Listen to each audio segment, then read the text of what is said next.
How's it going, everybody? We are back. I am tired as a motherfucker, but we are in fact back. And I am here, and we are going to play some Rogue Trader. Appreciate the follow, long time werewolf. Bro was waiting for me to get here. Now, I'd play some Baldur's Gate, but that would put me to sleep. That is a game that makes me, like, so fucking relaxed that if I'm already tired, I'm just going to sleep.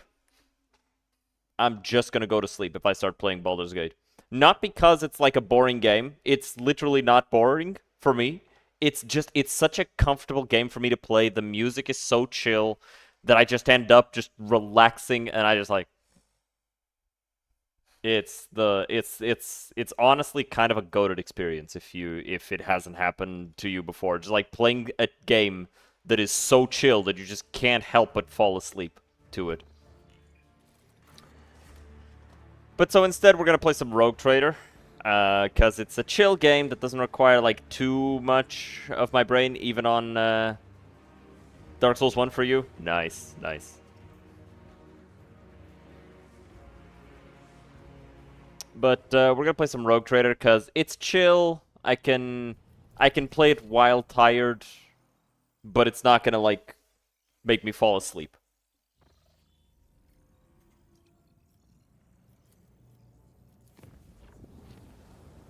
Zelda TP. Which one is TP? Toilet paper? I bring woeful news, Lord Captain. Prelate Hectarchius of the Order of the Hammer has passed away. Rip. Twilight Princess. Ah. During the great purge conducted by the righteous of Falstone, a den of subhuman deviants was uncovered. The prelate personally led the purge, sustained a grievous wound, and died the next planet turn. On his deathbed, he was granted a vision where St. Cognatius was reincarnated in a body made from the saint's holy relics. The Order's elders believe this to be a sign that St. Cognatius's relics currently stored on planets throughout the expanse must be brought together. The Order is preparing for the election of a new prelate, under whose guidance it will undertake this holy mission. The majority of the votes are divided between Prioress Lugnalia, well known for her fervor, and the merciful Celera Tychon. The minority of the Order sees the Oikonomus Nigmus, a humble and reasonable man, as their prelate. Does Hectarchius' death not strike you as odd? I'm afraid it does not. The esteemed Hectarchius began his service as a battle missionary, and has long grown weary of the peaceful life befitting a man of his status. There was nothing strange about his wounds. He could have recovered from such injuries 30 years ago, but not now. How does the Order intend to carry out St. Cognatius' mission? The Conclave aims to procure all the relics that once belonged to St. Cognatius, all that can be possibly be procured. Given that the saint is a legendary figure, many items in the Cornish Expanse have an alleged connection to him.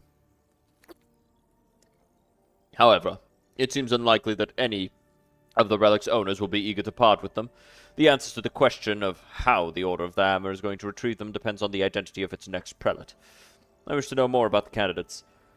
Prioress Lugnalia was converted by Hectarchius on one of the heathen worlds. She then served as his bodyguard for many years and eventually became the protector of the Order's reliquary and the leader of its military branch. As for Brother Tychon, he is an aristocrat by birth. He had an excellent education and could have lived in luxury had he not renounced secular life for the sake of ascetic vows.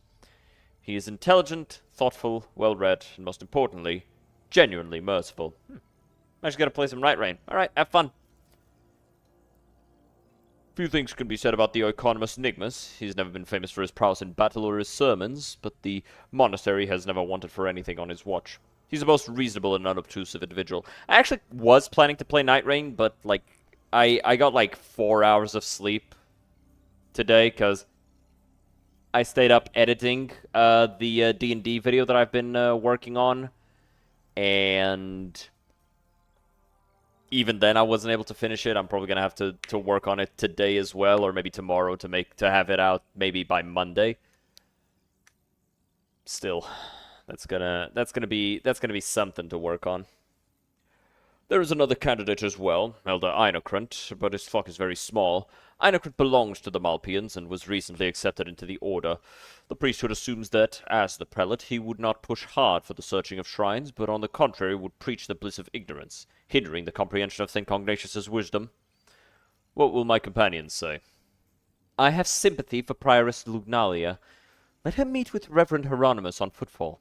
Should he accept her as a worthy leader, we ought to support her.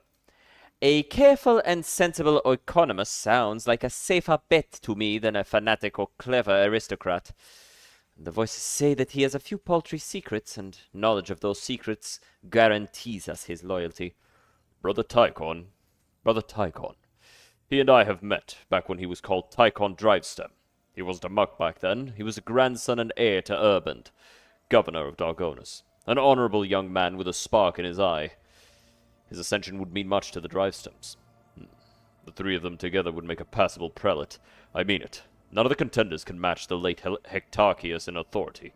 So, regardless of whom you select, the others are unlikely to accept them as their new superior without complaint. You should bind them with oaths and compel them to work together. That sounds like a really good plan, actually. Drusian loyalty would hit. So would this. What's influential servant?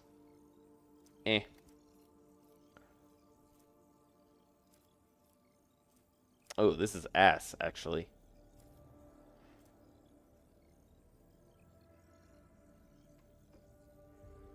Let Nugnalia meet with Hieronymus Dolroso. If he approves of her candidature, we will support her. His Holiness will see the truth. Reverend Hieronymus arrived on Foulstone and met with the prioress. After a confession and a philosophical discussion in private, he acknowledged Lugnalia as being worthy of a high ecclesiastical station and guaranteed her the support of the cult of St. Drusus. Prioress Lugnalia has been chosen as the prelate of the Order of the Hammer. A faithful militia is taking up arms to stake their claim to St. Cognitius's relics. The neighboring worlds look upon Foulstone with worry and fear, just as they do upon its patron, the rogue trader.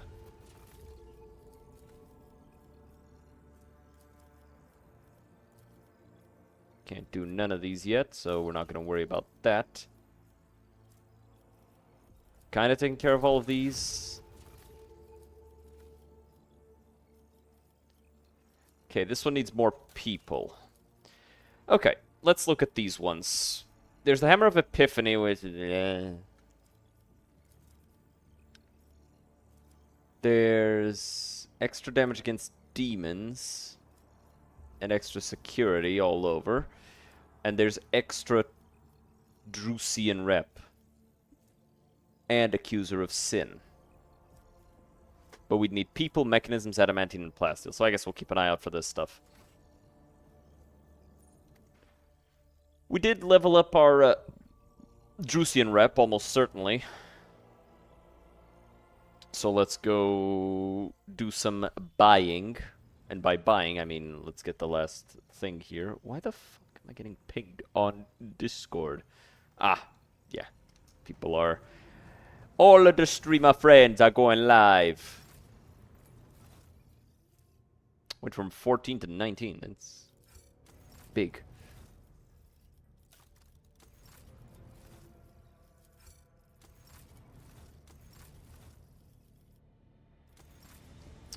Alright, so we've got these two swords. Epiphany.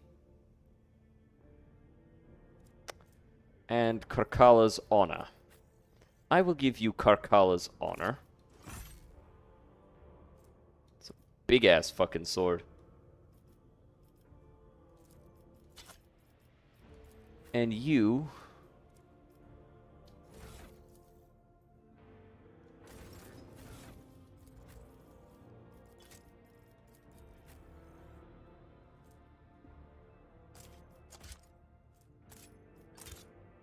Yeah, the needle pistol and that.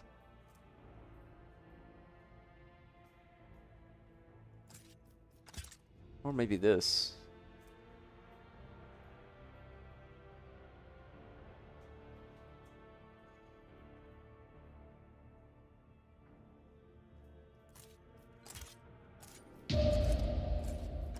Appreciate the follow, Fekner Dash. Welcome to the gym.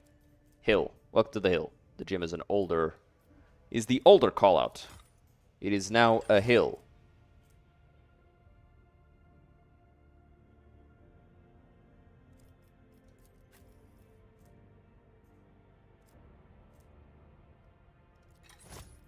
It's actually pretty good.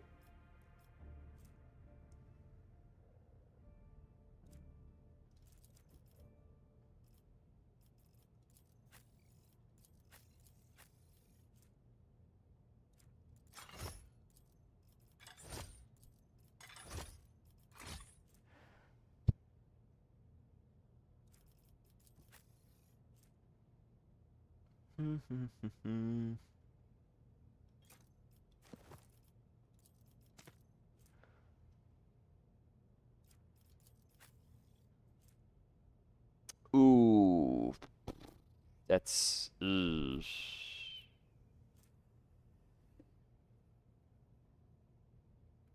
The extra weapon skill is really nice on her. But this is even nicer.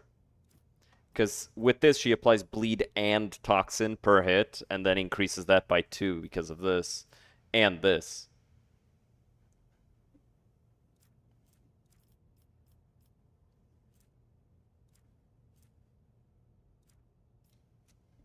She has Conviction Heretical? Huh. Interesting. No, I do have the sword. It's not better than what I have, though.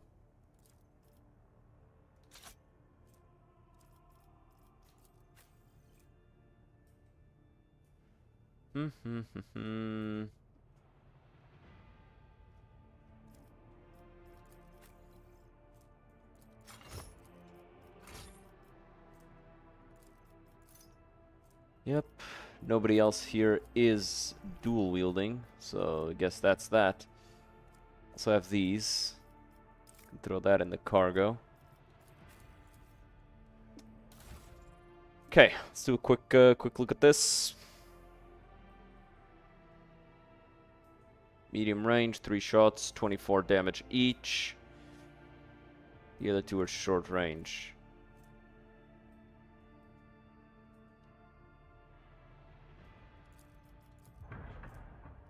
And this one is just weaker torpedoes than what we have.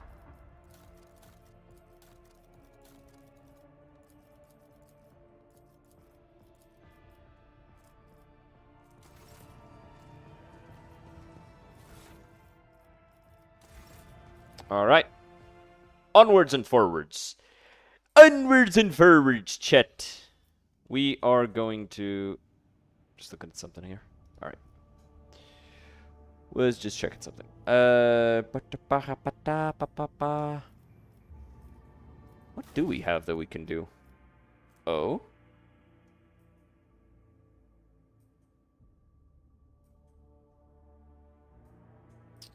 It's not bad.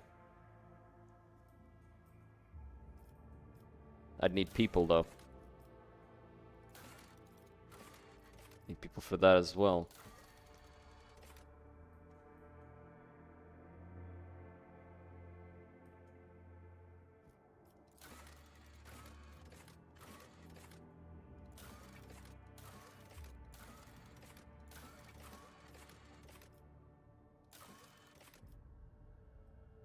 Ah, we gotta go to footfall for that.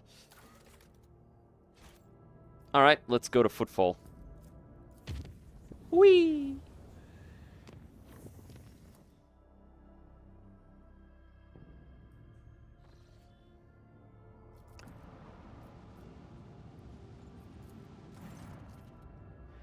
Shireen, if you find a spare minute on footfall when you are not deciding our lackluster fates, I would be delighted to see you at my Americar in the Amasekas. I'll tell Octi to set aside some decent wine in case you decide to grace our humble party with your luminous presence. Americar? Is that some kind of celebration? It is an occasion celebrated on my world, Ifrit. It is the day when a person shows by their actions that they have reached maturity and that their spirit is ennobled. Among the Ifritian nobility, this day is considered more important than other symbolic events, such as the first cry or the day of repose.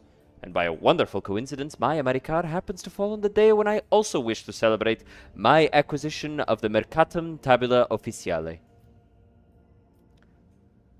It would be my pleasure to attend your party. The lowly regulars of the Amasekas will be telling their great-grandchildren about the time that they had the honor of witnessing your dazzling visit to that unworthy dive, Shireen. That is, of course, if they live long enough to see their great-grandchildren. Jesus.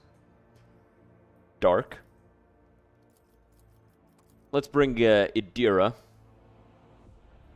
Because now we get... We get extra momentum each time a perils happens, and she triggers perils very easily. Also increases her own power each time that perils triggers, I think, from one of her things.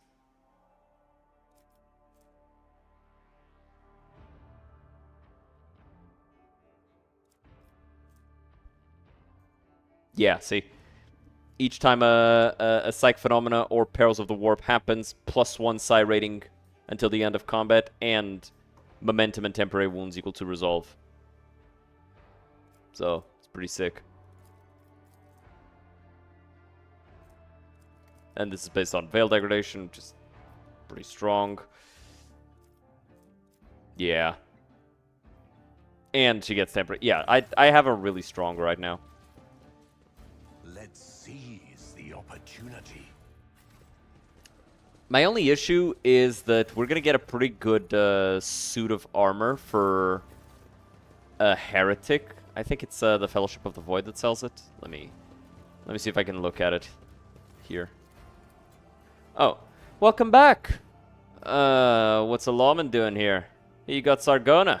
Grux has gore his soul. So what? Now I've decided to go after the rest of us? I'm not here for you, heretic.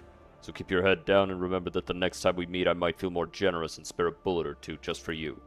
I knew it, lawman. As long as we don't touch the tide, it's like you can't see us. Look for something specific? You're buying or maybe selling. Let's see what you have to offer. Okay, no, it's not here. I guess it's the Kazbalika that sells it.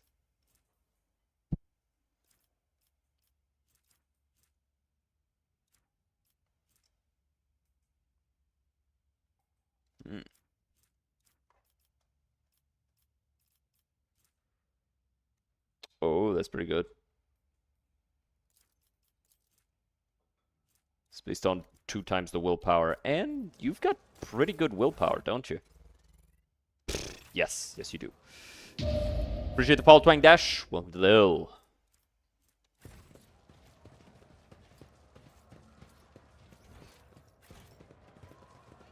I tread a path unexplored. May the gravitational wells on your worlds never lack for grip, just as my heart never lacks for joy at the sight of Rogue Trader von Valancius. I can't believe it. You actually roped the Rogue Trader to come to your party. If the Rogue Trader raises a toast to your health, I'll start to believe you really are a princess, not just a smuggler with the gift of gab. Please, take a seat, your lordship. Observe the assembled group. Jay's friends look exactly as you would expect. Hardened operators of the coal trade, arrayed in the forbidding but glitzy style common to those who like to skirt the limits of the law. One pair in particular catches your eye. A young man and woman, twins it seems, identical yet distinct from each other. The man has a lively face and a crazed look in his eye, while the woman is cold and calm, and seems slightly drowsy.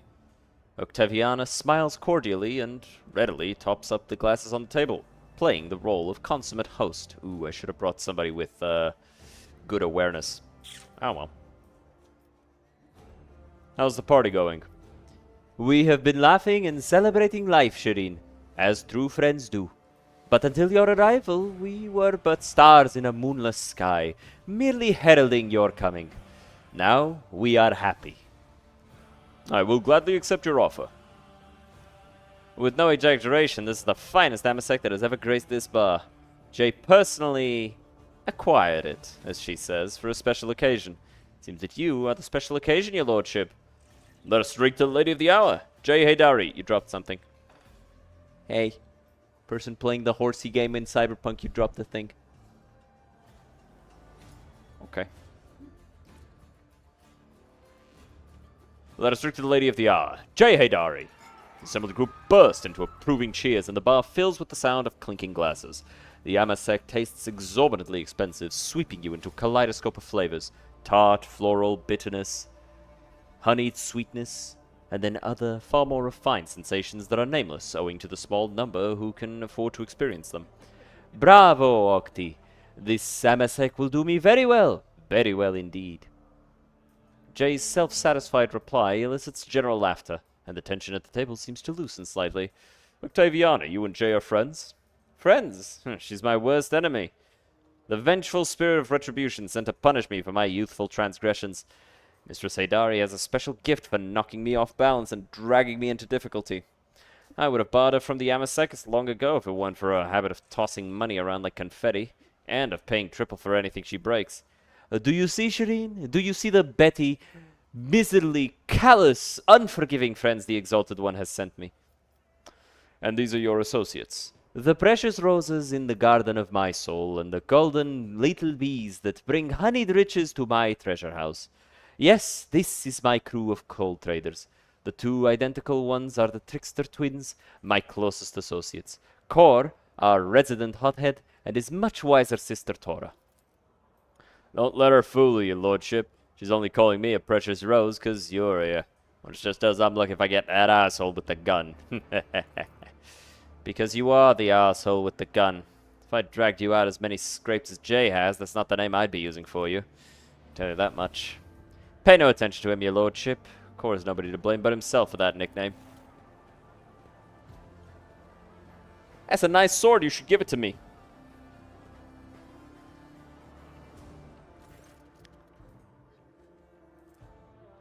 Ooh, nice. Mistress Adari. Well, the man who has just approached the table is hideous by anyone's standards. A repulsive face, greasy hair, and bulging veins at his temples. His attempt at a amiable smile is so transparently false and off-putting that your fingers itch to reach for your weapon. With a surprised look askance at you, he says, Mistress Adari, allow me to wish you a happy Americar. Master Mercy could not let such an occasion go unmarked. He sends his warm wishes and a gift. Oh, Falco, I'm much obliged to and touched by your presence. May the fire in your hearth burn forever bright and hot like the stars of the Granmore system. Tell Mercy that this show of his precious attention toward my humble self brought dew to my eyes and a song to my heart. Was your present? Isn't Falco the one who stole Jay's cargo? It's the very same. Greasy piece of grok shit. But the stars of the Gremnor system all died around 100,000 years ago. The systems around them are a true breeding ground of death. Was your present for Jay, Falco? Of course, your lordship. This gift is from me personally, Mistress Adari. It's a nice sword. Honestly, I might give this to Kibala.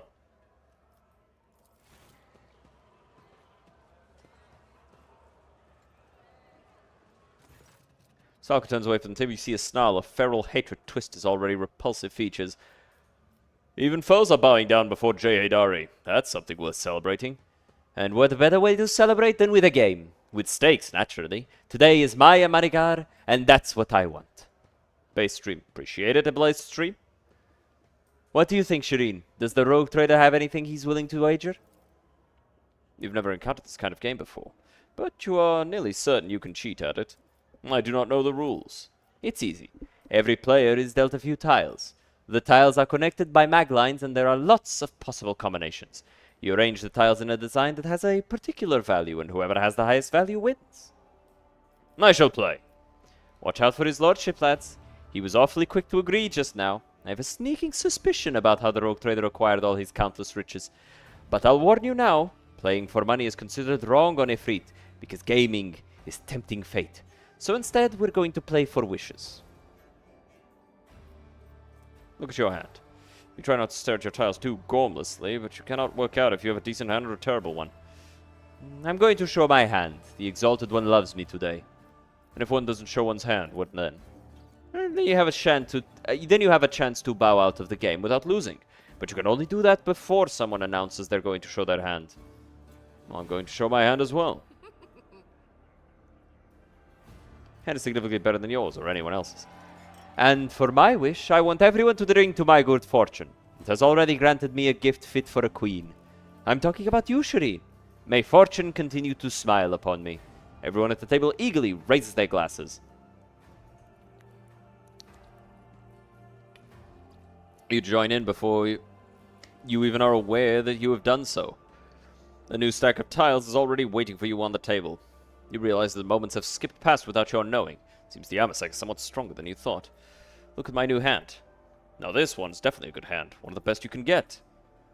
It's just us two left, Shireen. I'm going to show my hand. Read 'em and weep. Show your hand. The sight of your hand sets everyone at the table into a flurry of excitement. But then the chatter turns into a roar of triumph. Jay's hand is the most valuable hand in the game. I win again? What should I wish of you, Shireen?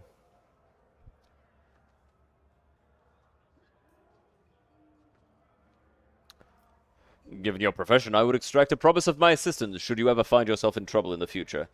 Oh, you promise to save me? What an exciting adventure that could turn out to be. It's almost worth getting into trouble for. I accept your stake.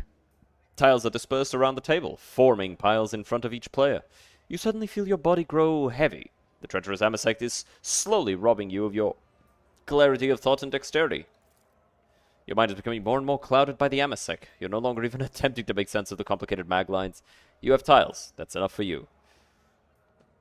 Before anyone says they're showing their hand, I'm announcing a condition. Seeing as it's my America today, the only stake I'll play for is a dance. Try to cheat. You try to carefully move an unclaimed tile towards you on the table, but you do it so clumsily you immediately find yourself in the sights of several outraged smugglers.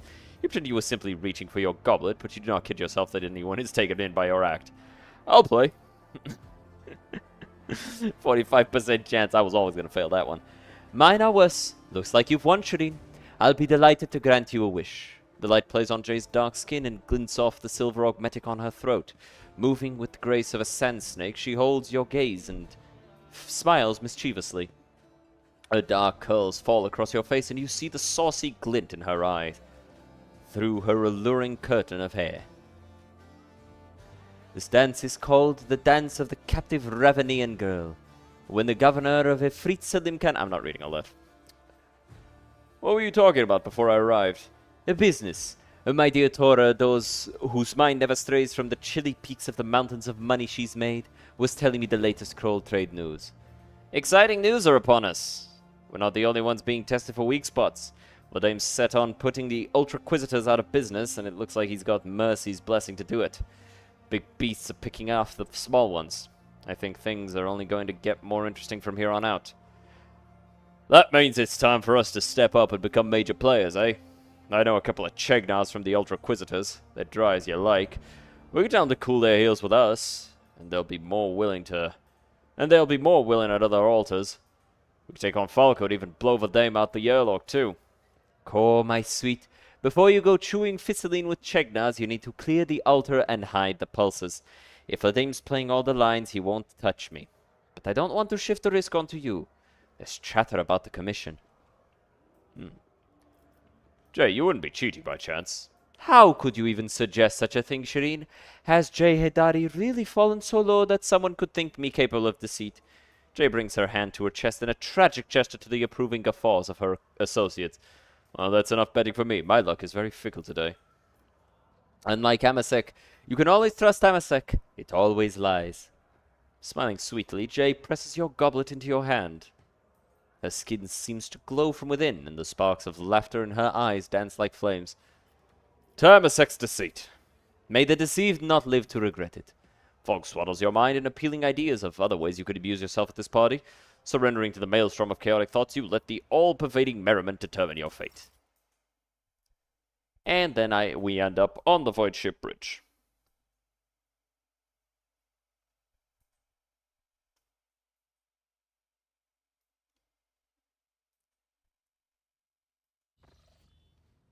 Oh boy. Thoughts tumble violently inside your head, periodically ricocheting off the inside of your skull and triggering bursts of piercing pain. Your tongue feels desiccated and shriveled in your mouth, and it scrapes painfully against your teeth. Light. Light is the enemy. Self-awareness returns unbidden, bringing with it an inexplicable sense of awkwardness. Your beleaguered body violently protests against the very idea of getting out of your soft bed. Ah, Shireen. I do like the outfit for her. It's a nice mixture, and I like all the augmetics she was wearing. Shireen, you certainly know how to have a good time. Try to remember the end of the party. You struggle to piece together your fragmented memories of last night's carousing. For some reason, you can clearly recall the ingratiating looks of the wardens as they tried to persuade you to stop. The cries of the beggars to whom you gave an obscene amount of alms, and the stamping of the servitors that you rode around the station to Jay's unconcealed glee. How did the night end? I don't remember all of it. I think we shot at some people, though. Over their heads. Someone didn't offer us the required amount of respect. When you said that flying a shuttle was easy, and that you would bet your warrant that you could get us to the ship. We also stripped a man and burned his clothes because the sight of them offended the Exalted One. I can still smell the singed fibers now. How'd you end up in my chambers? I helped you get back to your quarters, and then I couldn't find the door to get out again. And you graciously gave up 35% of your bed to me. Yes, I think that's the number our haggling ended on. You and I, we did not fall into bed together just to sleep, did we?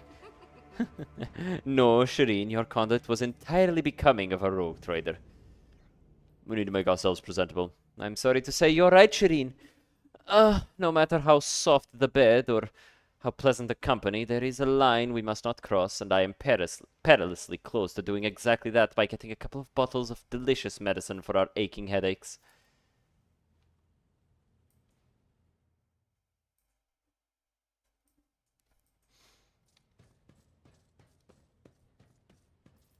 What's this? The wine drunk in Jay's company turned out to be much more dangerous than it tasted. Hey, so long as it was fun.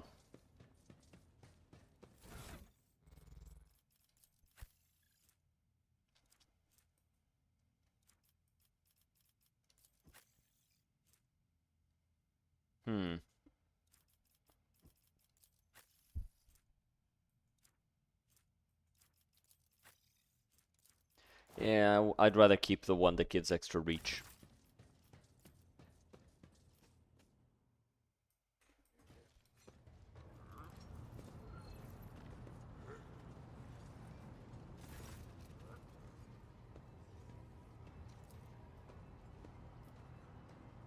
Tolman, not long ago I took part in a celebration in Jay's honor.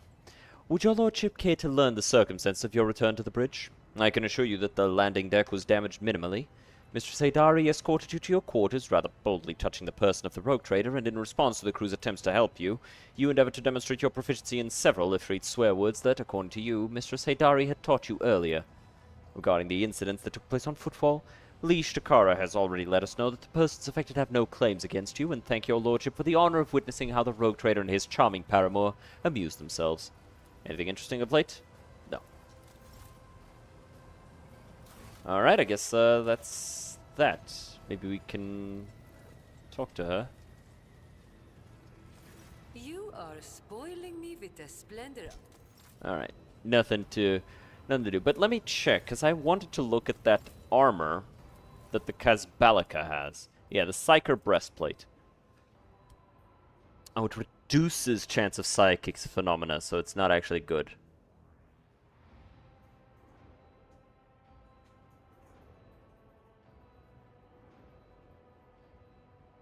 Although I guess I automatically trigger them.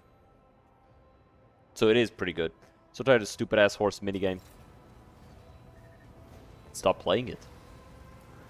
Or play it better. It's like, maybe you should play a different game if you're getting frustrated. Maybe play a different game. Is that something that calms you down? Is that something that makes you, you know, a little bit more chill? Does that make you react reasonably? I want to get a cowboy outfit. Yeah? Oh, well. But it's making you upset. You should play something else. Rage bait used to be believable.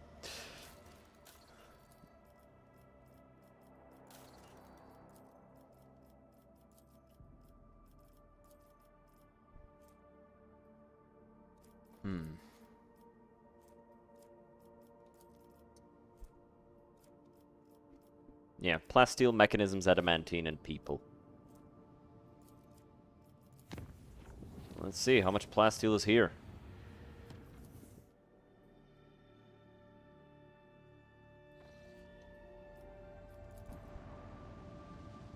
Because we need 6, so hopefully this is a bit...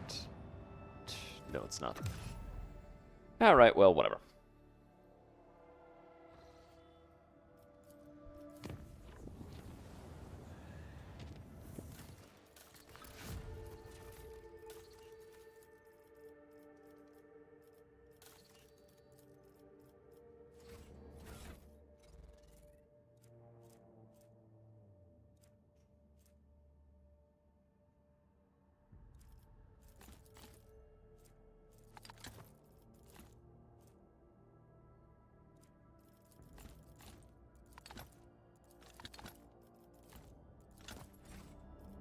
Alright.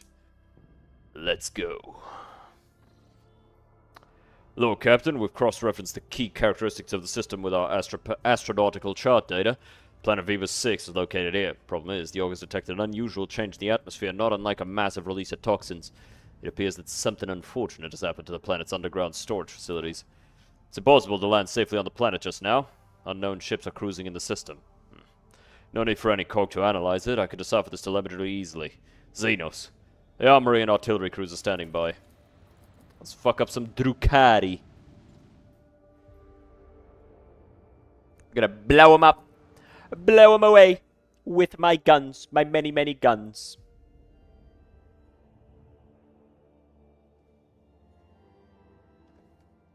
Just a second.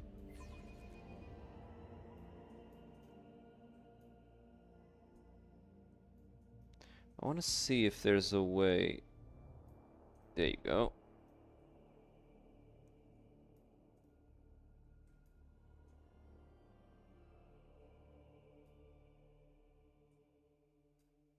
Okay.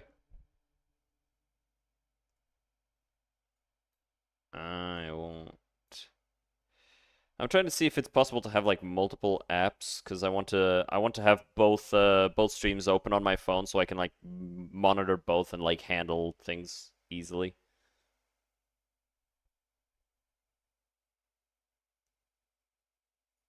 But I can't. It won't let me. Very sad, heartbreaking even. Oh well. Alrighty then. We've got a sword class frigate with us, and we've got our ship, and then we've got 2 Drukari frigates here.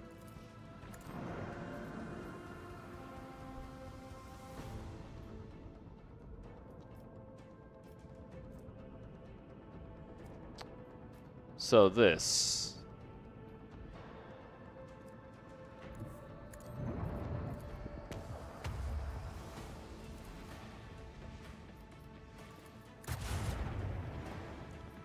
Blast the fucker.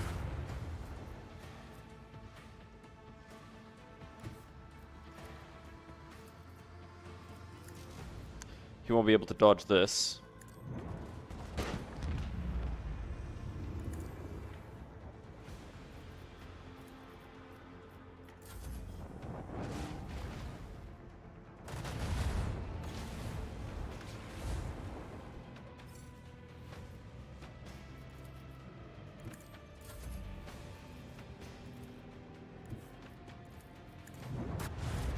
Stationary target.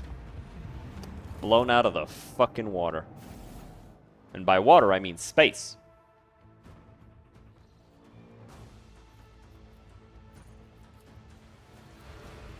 Fucking annihilated.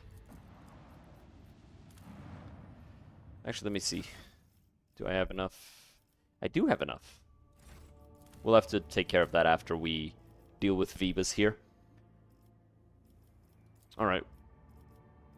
There you go. Abelard was the superfluous one here. And I'll bring Iliot. This is a crew that I like. I like this crew.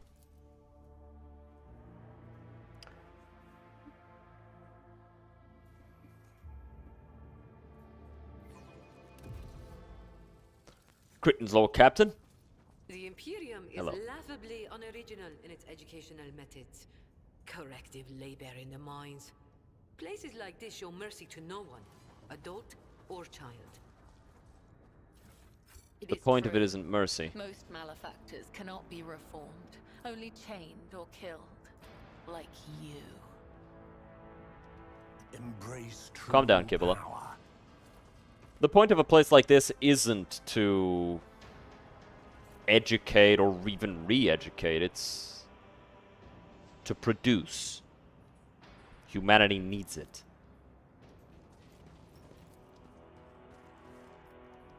And hey, better criminals than law-abiding citizens. That's what I think, so fuck them.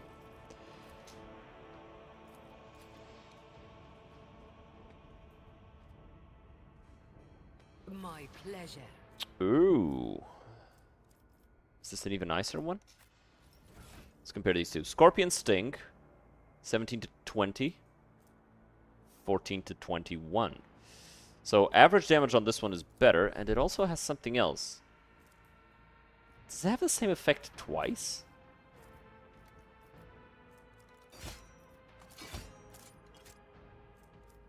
So that's a 71.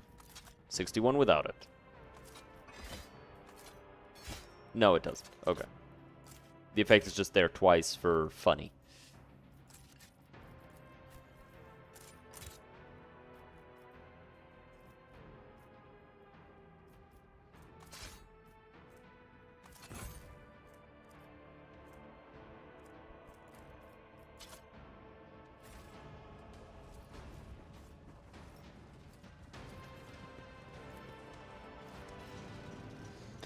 Alright, in we go. Look at it! Where'd they get all this stuff? Fresh meat! Oh, they have the Dark Ones found a governor at last? This is... Who's this? I think this cutscene is new. It's definitely a better introduction to these guys.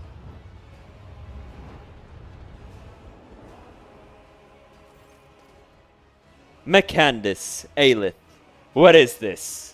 Has one of the sisters found an amusing trinket in the ruins and saved it as a special treat for the Archon? The tall lithe Xenos moves with the grace of an otherworldly predator. The creature gives you a dispassionate glance and casually speaks a few words that are immediately picked up by your elucidator. The Xenos takes a quick look over her shoulder toward the platform, where a few more silhouettes in tar black armor can be seen. By whose leave are you playing Lord on my world?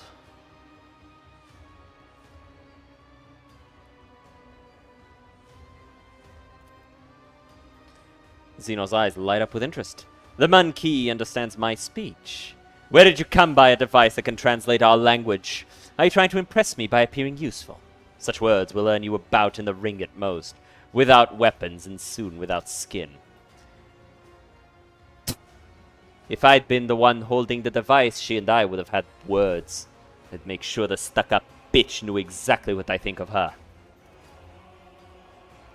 Gakgasm in chat, somebody has a Drukari kink. The humans scattered around you on the platform stare as if they've seen a ghost. The eyes of some betray their fear, others glare with bestial hatred, and yet more look upon you with hope. Who are you? My name is known to everyone on this planet, Monkey. I am Tazara the Deliverer, Tazara the Benevolent, the one who grants respite from the choking grasp of this world. I decide who lives, who dies, and who finds new purpose for their existence in Commora's many arenas. Surely this is why you have come here, to fight for my ever-changing favor and for the privilege of being the first to be chained. Such grandiose names for a soulless wretch who tortures the breathless and torments the powerless. Your words hint at a nobility you have never possessed. Cousin, what are you doing among this rabble? What an unexpected and tantalizing surprise. I cannot wait to take you in my arms and clasp you tightly to me. Do not waste breath on your lies. Only the faint vestiges of blood connect the Yasuriani and Dark Ones such as yourself. I presume the toxic atmosphere is your doing. It could be. Or perhaps my mere presence is enough to make base creatures like yourselves forget how to breathe. I'm really surprised at what happened. You wove the net right under your own feet. We merely knocked out the pin that drew it closed tight around you. A couple of volleys at the seals of the underground well, and the planet, the one you had turned inside out, did the rest. And your brethren finished what the planet had started. Oh, how they strived to please me and my entourage. How they slaughtered and tortured their own kin for mine and my sister's delight. How they decorated this little arena with still living monkey. Did you think all that you see before you is the work of our hands? Think again. How could you stoop to this, killing one another for the amusement of the enemies of mankind? What was I supposed to... What, was I supposed to lie down and die? Once I survived the arena, the Xenos take him away. I saw humans boarding shuttles with my own eyes. They gotta take us away from here, you hear? Stupid ashmags! Do you really think the Drukari will whisk you away to a far-off wonderland? At best, they'll put you in chains. At worst. Now you see why arbitrators prefer to execute criminals immediately. Because this is what they will do otherwise with the life they are offered. From the moment they fall into heresy, they hardly have the right to be called human anymore. All they can do from then on is sink deeper. Yeah? Who gives a shit about us convicts? The lanky buggers may keep me on a leash, but at least I'll be alive, not coffee up my lungs. If I were faced with such a choice, the Exalted One would guide me on the right path. How cruel you are to your unfortunate kin. These Mankey have worked hard to entertain their elite audience. Each of them fights with a strength born of desperation, seeking to earn their place in my box of toys. There's always room for more. My toys do break so very easily.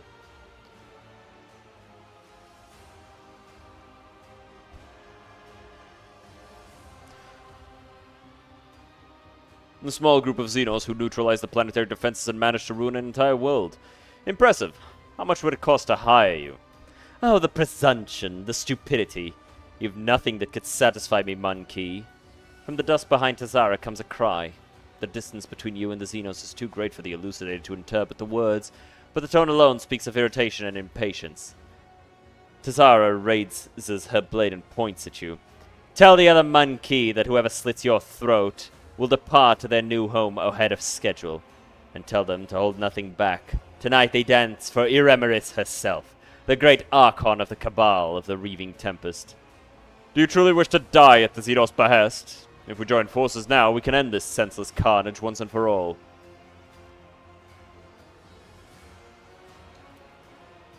We're gonna die anyway, might as well do it without the heretics brand. Slay the beasts! Tazara emits a furious scream and takes a step back, signaling to her companions. Well, skill issue, Lamau. Wow, you bitches are aggressively outnumbered.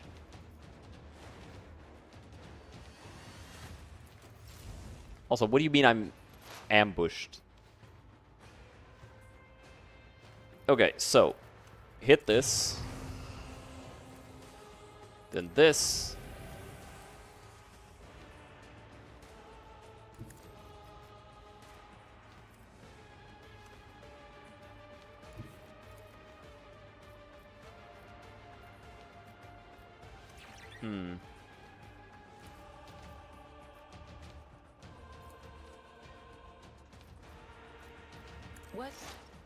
Was that you? Yes. Or...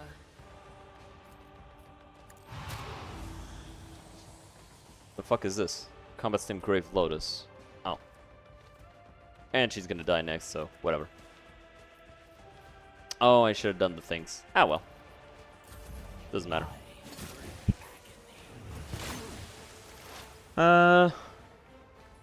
Alright, Iliad, take cover right there.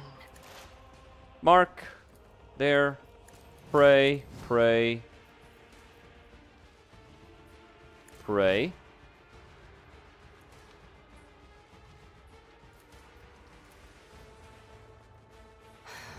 If I must.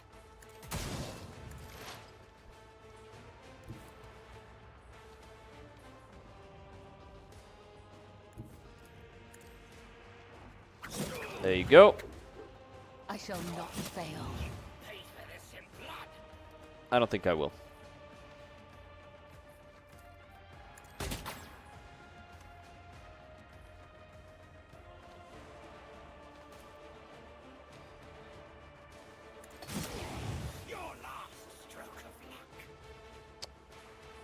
No luck involved there. I need to get her dual wielder.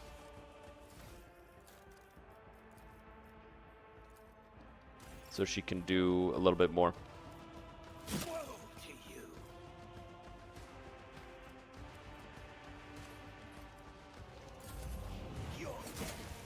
Rip that guy. Wow. Brain damaged, aren't you?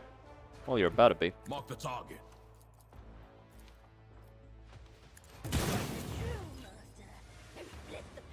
One of us would be enough.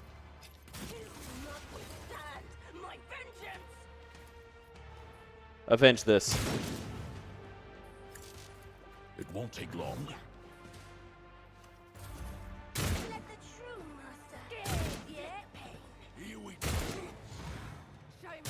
I actually have pretty high dodge, so I should have resorted to the other one to make sure that I actually hit, but whatever.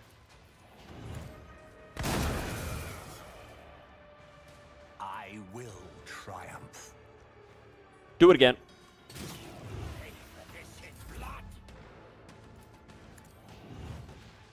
Do you have the thing? No. Good. Dark Prowess, double tap. What's this? Oh. What's double tap? What is the double tap ability?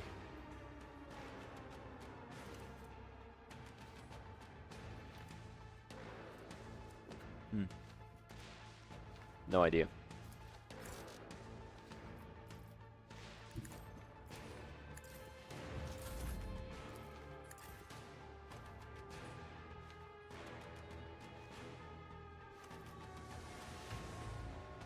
Trust me. Okay, this is gonna kill.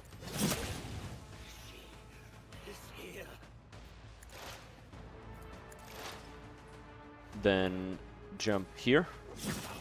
Your last stroke of luck. Woe to you.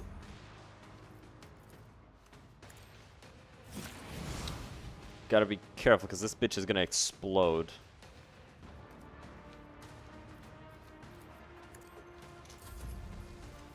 What does this one do?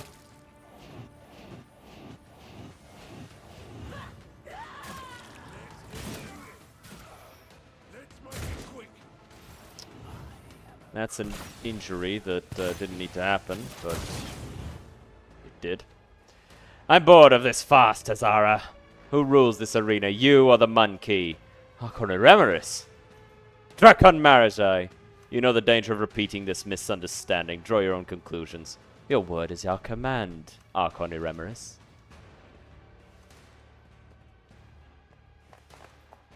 There goes Marajai. Little bitch that he is. I am not your Xenos pet, monkey. Okay. Whatever you say, sweet cheeks.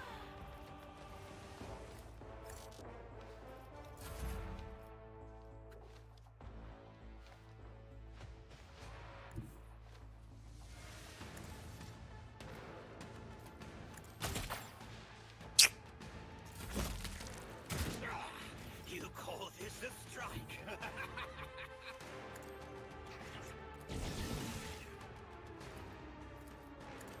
Go get him, Glyto.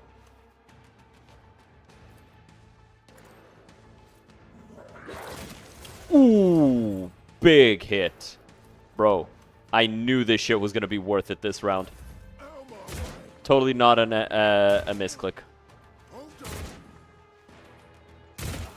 Good shot. Surviving fighters turn their heads towards you, one after another. All eyes on the battlefield, gluing you. Why have you stopped? We aren't done with you yet. This is purely because you shot Idira, by the way.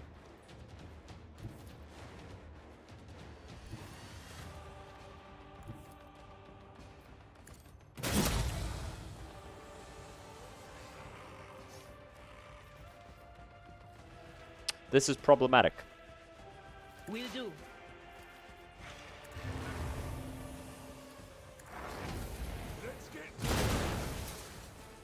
I feel cold.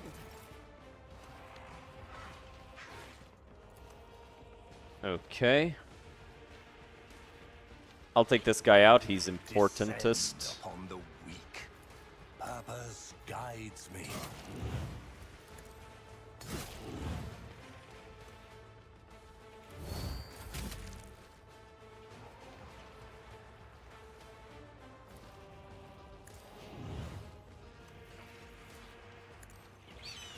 Do some damage here.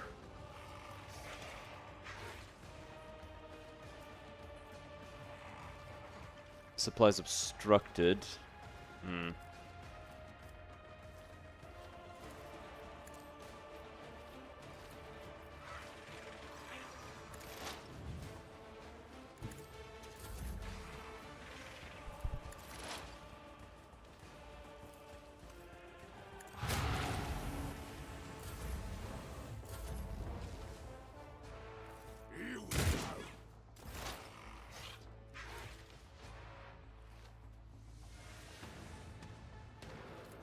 Mark him.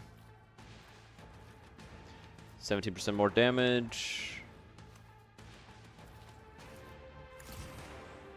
Yeah, we gotta increase the damage as much as it goes. In order to make sure this fucking guy dies hard as fuck and takes somebody else with him.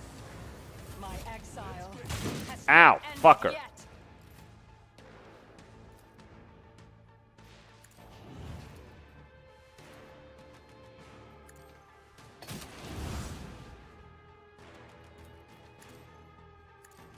Go after that guy next, so that you're not within range of that guy blowing you up. There's another one, right? That's disappointing.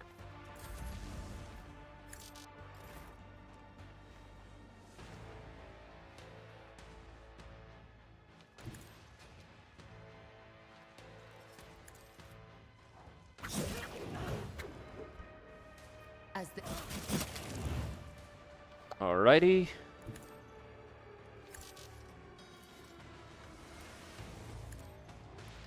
Get a little bit closer.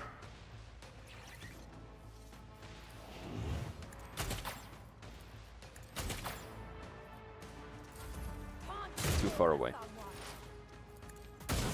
There you go. Problem solved. Took them all out, and we got some extra... We got some extra heretical points. We love to do that.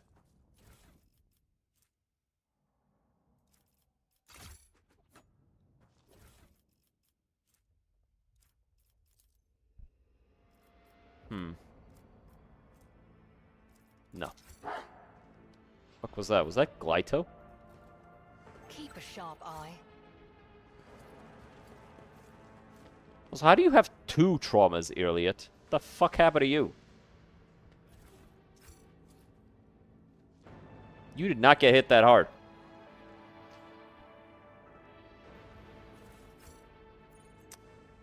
So, Hartooner, how's Everdark Libra?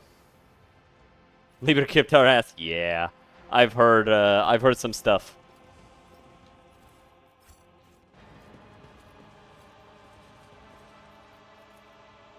I've heard that the new Libra is just straight up brutal.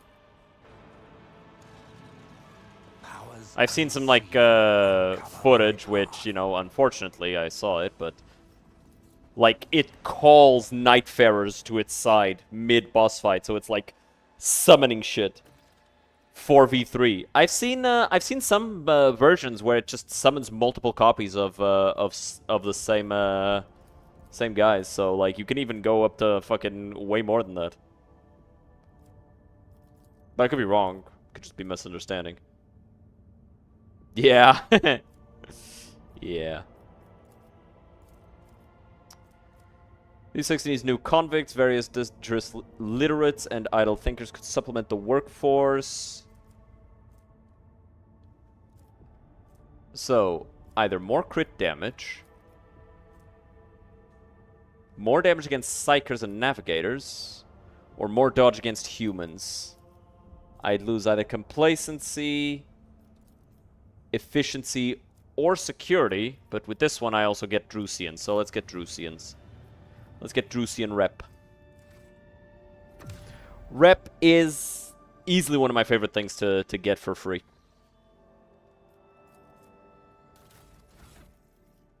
We have a bunch of stuff here. We should go and sell it. You had 2 recluses? I can only imagine what that must feel like when it's turned against you. Because that shit fucking hits. Like, that is a strong combination. Recluse into another Recluse is a fucked up thing to do to someone. And when the fucking game does it to you, it's like, oh, okay, so you're just, like, not... You're just preventing me from having fun now. Which is, like, fair enough, I would have done it to you, but, like, damn, bruh. Damn.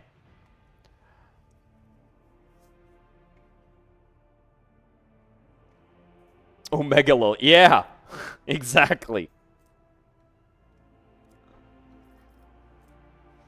And with the Revenant had the Holy Disc that returns.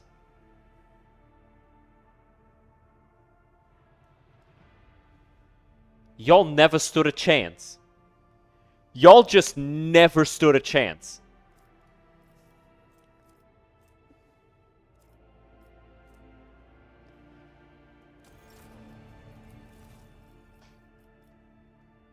Like, that is literally just, oh, you were dead before you made it there. You just did not know it yet.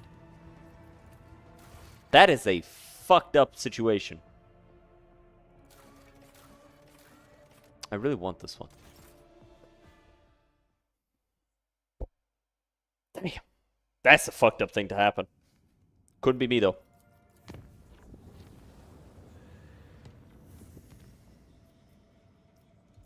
Never let that shit happen to me, though.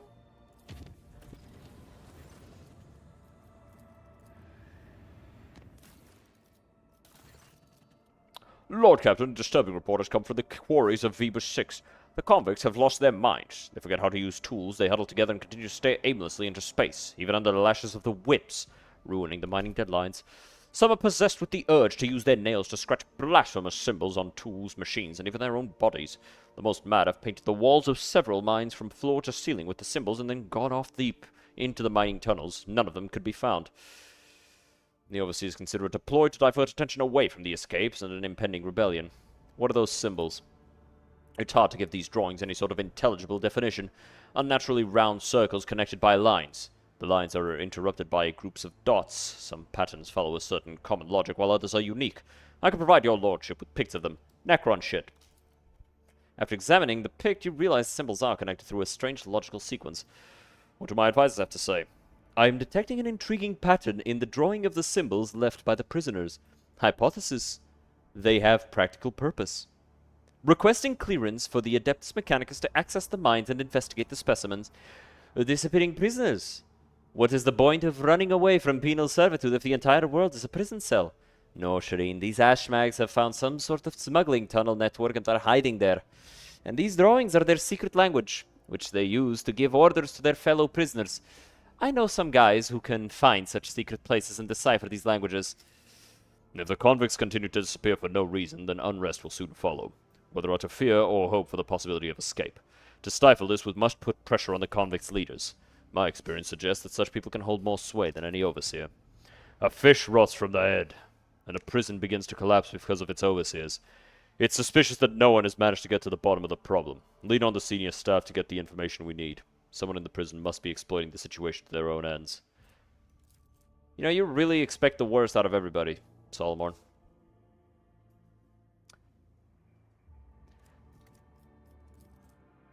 What's this peculiar trinket? 10 temp wounds. When the wearer's wounds drop to 0, they fall prone. Gain temp wounds. The wearer becomes priority target of adjacent enemies while prone. If the wearer has no other allies with more than 0 wounds, they and their allies die. On the wearer's next turn, they regain 30% of their wounds if they still have temporary wounds. Yeah, this was actually really good for my Vanguard build. Yo, Batista, how's it going, man? Welcome. Bro, honestly, this past couple of months has been fucking crazy. The fact that we went from sitting at just a handful of people to now having like 50-something viewers almost every fucking stream has been insane. I want to thank everybody, right? Everybody who's here, everybody who's the lurkers, the mental degenerates who are, you know, obviously here to make the stream better. Like, I love you all. You guys are my favorites. I fucking adore you guys. And you don't need to talk. I understand that, like, most people kind of just want to chill with the stream in the background. But I still appreciate you all. You guys are my... You guys are, you know, my people. Fucking love you all. So it deals additional damage equal to the target's difficulty tier. So that's up to 6 additional damage. Rate of fire 10. That's up to 60 cunting damage. Fuck, that's damage. Unfortunately, it's 60 extra damage on the toughest of opponents only. Most of the time it's going to be +1 or +2, so that's 10, 20 damage. Yeah. I'll go with Expert Cryptographer, just because that +7 logic is nice, and this as well. The servants of the Omnissiah are hereby allowed to examine any convicts that demonstrate odd behavior. There is no sacrifice more worthy than one made in the name of the quest for knowledge. The wise servants of the Omnissiah interrogated the strange prisoners. The examination of their brain tissue did not reveal any mutations. Those laborers who had completely lost their utility were granted servitorization in order to maintain production levels. However, one discovery was made after all. Prisoners' drawings were too systematic. They could not be mere gibberish. The sets of repeating dashes and dots were far too similar. But if it was indeed a secret code, then, judging by its complexity and the impossibility of decoding it, this language was definitely not invented by a convict. Well, we got a +7 to logic across the board, so that's nice. Extra efficiency is nice. More security. Producing grenades and getting Fellowship of the Void stuff. Vigilance. Oh, that's a melt-a-gun. Plus Drusian shit. Ergonomics. Prevents Envirodome.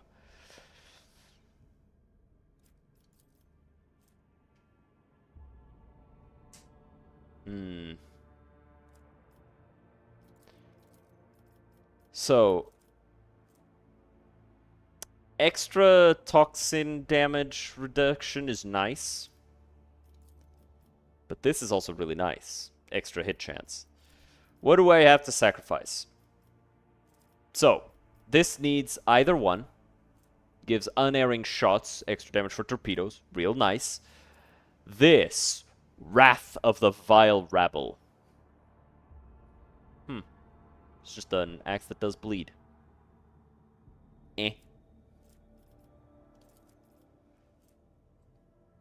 Extra ballistic chance and damage to ranged attacks. Okay. Complacency, Promethium and chemicals. I guess we'll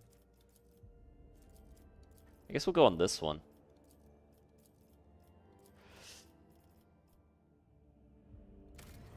Let's grab Vigilance first.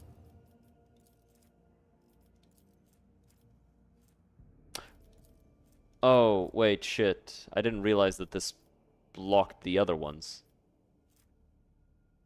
I would have much preferred this one, the Explorators one. I mean, it doesn't really matter super. Doesn't super matter. Because I can just give the stuff I'd normally give to the Drusians to the Explorators, and it's fine.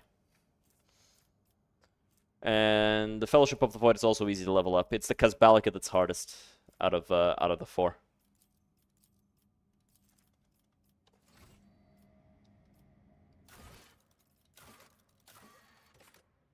Alright, now we gotta wait for an answer from Dargonus, but I'm pretty sure the next one's gonna be here, so let's just start heading there. Lord Captain, our astropaths have received a message from Achilles Scalander on Dargonus. He closely studied the data from the incursion on Phoebus 6, including the mention of the Xenos leaders.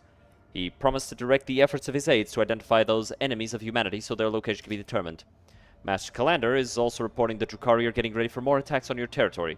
Information from his aides continues to arrive, and Achilles will personally report to you the moment the target for the upcoming raid becomes clear.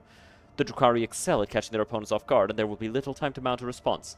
According to Master Calander, your personal participation in the defense would be the best strategy, given the circumstances.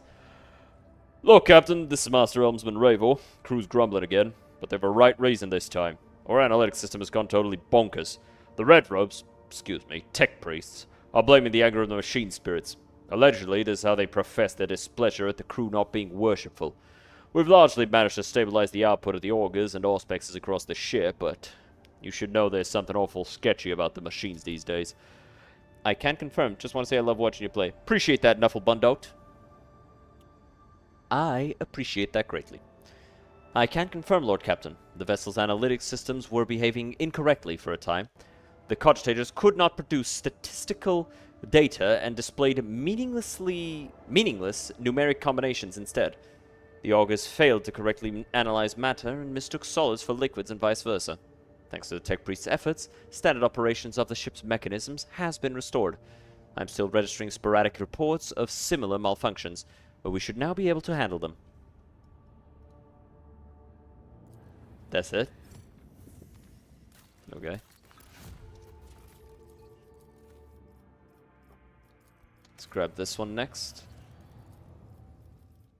Anything I can do here? No.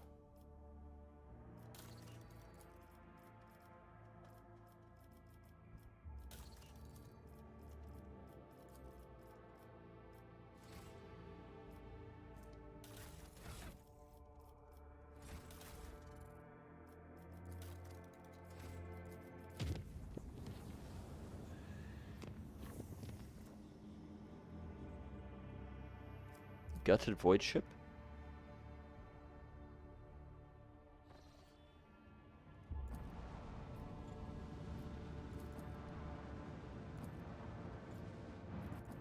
I do need these. I need oh wait, no I don't.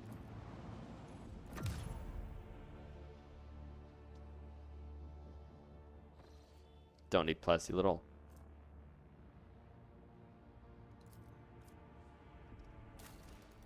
What do I need? Mechanisms and adamantine.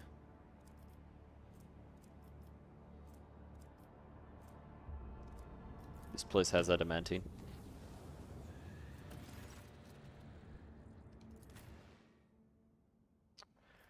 All right, we're getting some fighting. It's easy. It's an easy clear, so these always are. I know some people were talking about how they wish that these were a little bit more challenged, but it's like, who gives a fuck, dude? It's fucking random encounters. It's literally meant to just give you a little bit of exercise every once in a while.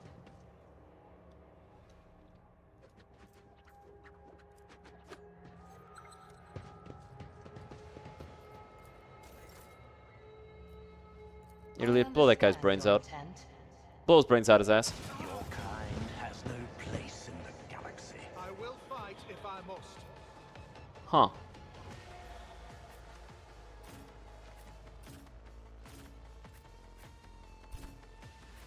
Interesting.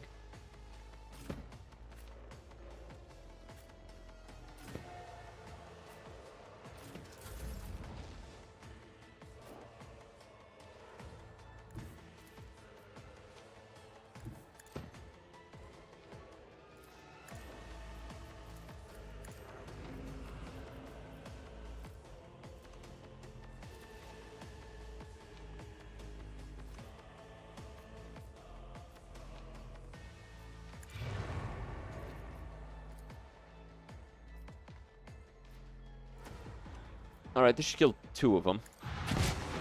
Nice. Those are crack grenades. That's not good.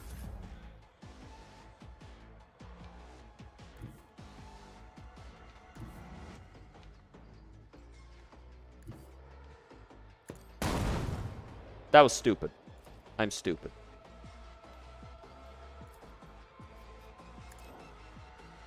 Okay. Kill that guy. Finish this guy. Nice.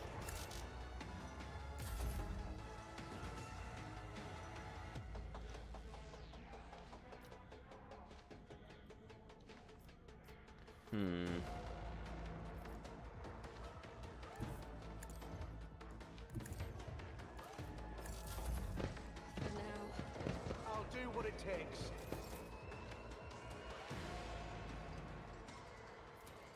Don't get too cocky.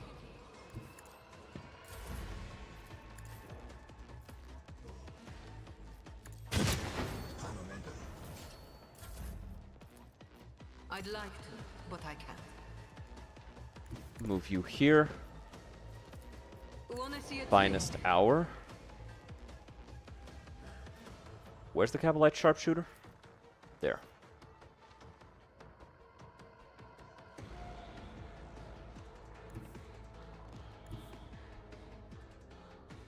I need her to be able to hit all of these guys from here. Any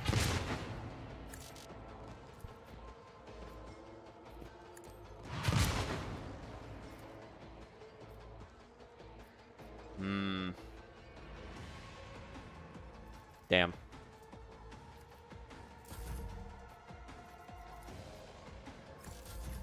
No line of sight.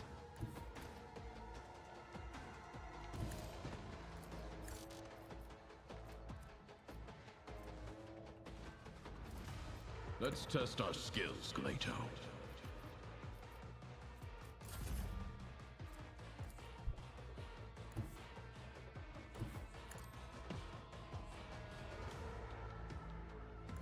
I reject the very idea.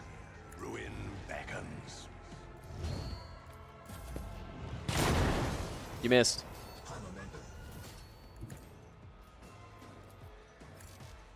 Still can't see him, huh?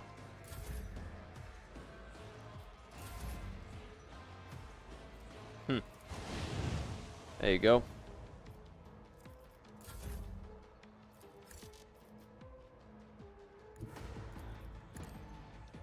You've got a problem, I've got a prize.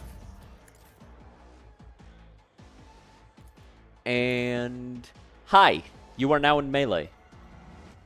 Die.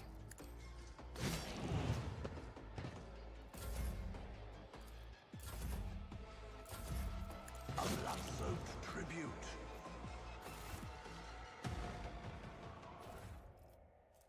A long splinter rifle. Let me guess. Oh, they actually had weapons and armor. Surprising. I wouldn't have armed them with anything. I would have just said, yeah, fucking run at him and explode. I don't care. Fuck you, bitch. Do something about it. Cry. Cry, little bitch. Cry. That's it. That would have been my response if they asked for literally Not a anything. problem for a proctor. Alright, let's go. Let's get out of here. Clearly it's stepped on a fucking landmine and needs fixing. I'm not using one of my fucking trauma kits on her. Fuck her.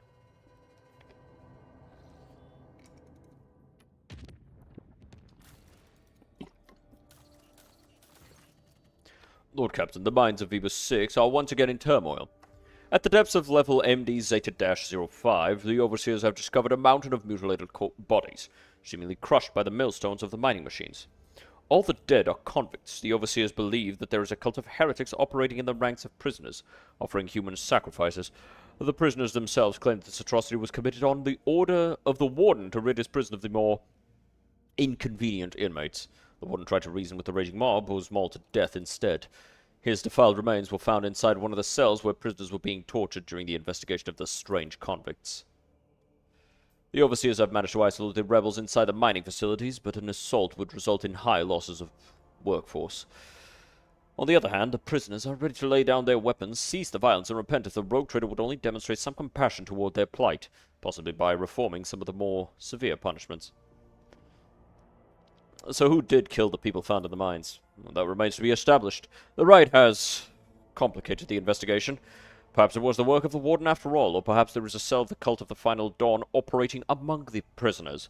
But the few pics of the corpses the Overseers managed to take contained an oddity. If one were to use their imagination, they could see a certain pattern in the scattered bodies, one that is vaguely similar to the one these inconvenient prisoners had been drawing. What think you, my officers and advisors?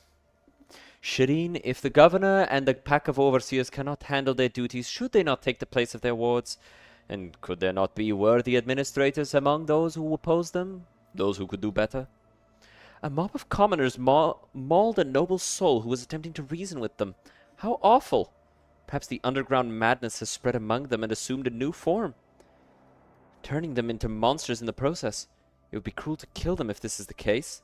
It is much more humane and well-intentioned to excise their brains in order to curb their ferocity and punish for disobedience. My house did the same whenever the serfs rebelled in their ignorance. A rather merciful step.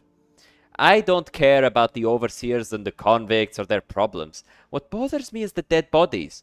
Who left them? That is the important question. If the bodies haven't been destroyed yet, then we could conduct a certain kind of a divination. The ritual is less than appetizing, but a psyker with a strong stomach could learn more about their deaths. The traces of death are like an open book to a disciple of the web. A skilled spinner can go to the mines and reveal what brought death to the convicts.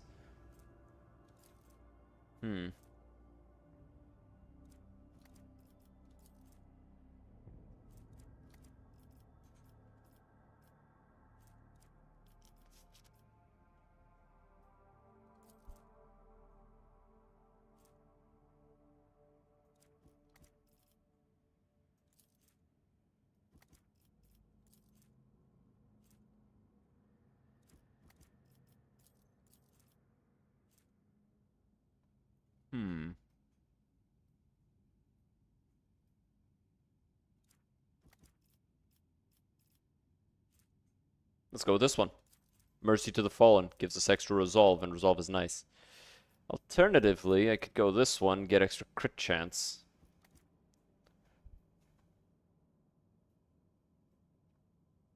But let's do this one. Punish the whole prison administration, send them to the mines, and select new administrators from the prison population. I will also arrange for investigators from Dargonas to search the convicted officials' private quarters. The former overseers were sent to the mines, not all of them surviving even a single cycle in the company of their former wards. The most respected convicts among those who ended up on Vivas 6 for venial misdeeds such as family debts formed a new, more efficient administration. The rules of the mining facilities were relaxed to a degree. The overseers were strictly instructed not to use their shock batons during preventive beatings, only their fists and feet. And the cruel practice of decimation was replaced with humane deprivation of rations, and as punishment for not fulfilling the quota, the convicts rejoiced. Humane deprivation of rations. I fucking love 40k, man. The investigation did not yield anything to help identify the party behind the murders that had sparked the riot. Level MD Zeta-05 has been sealed. I need Asmongold to play this game just to see what his fucking reaction to how the Imperium does things would be. Like, I just know my man would fucking go insane witnessing some of this shit. I wanted to come here for adamantine, but I don't think I need it anymore. Yeah, now I just need mechanisms. But we'll get mechanisms from handling Kiava Gamma, so we can just hold off on that. Lord Captain, we received an astropathic message from Dargonas. Achilles Calendar reports a Xenos raid against a merchant ship in the sands of Mer Segrit. The coordinates of a hypothetical contact have been forwarded to the crew. If you wish to support your subjects and fight back against the Xenos personally, we must hurry. It is unlikely that a merchant ship will be able to resist the enemies of humanity for long.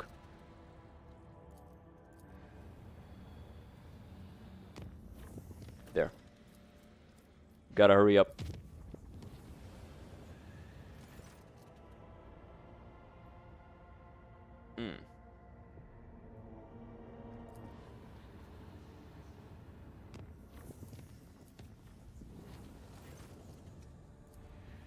Are we here in time? I hope so. I hope we are here in time. I wish to do a space battle. Yeah, space battle! Woo! Come here, you pussies! I'm gonna fuck you up. Appreciate the follow, Frost Gambles. Welcome to the hill. You are a G.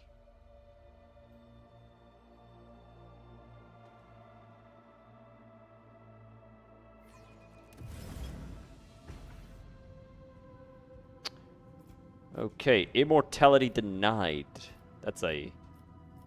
I fucking love the names of their ships, bro. Immortality denied. Last hatred. Bro, these guys are fiending.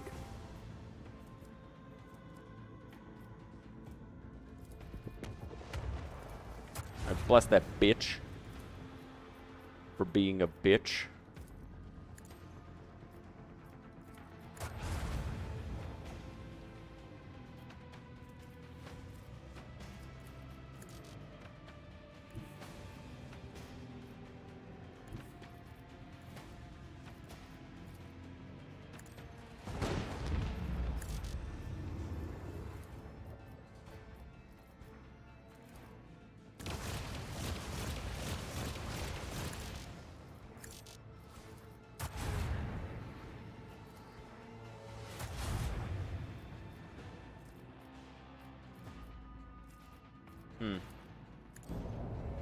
Why am I on fire? I'm gonna do this. Because I doubt I'll need to move too much. These guys are gonna try and surround me.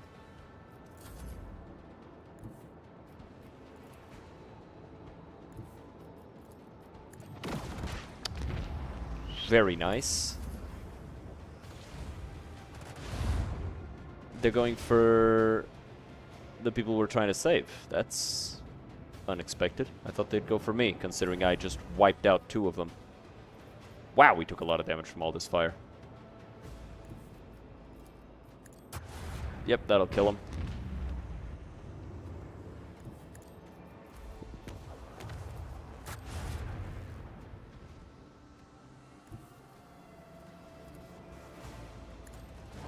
flak.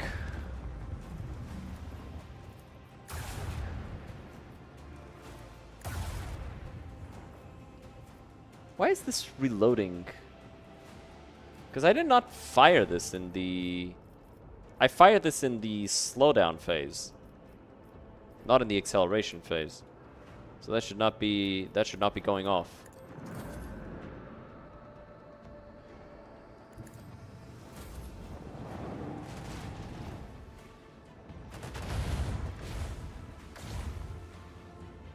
That was your fucking play, brother? I'm just gonna get super fucking close so he doesn't blow my ass up. No. No, that doesn't work that way. I'm still gonna fucking shoot you. I'm just gonna have to get a little further away from you first.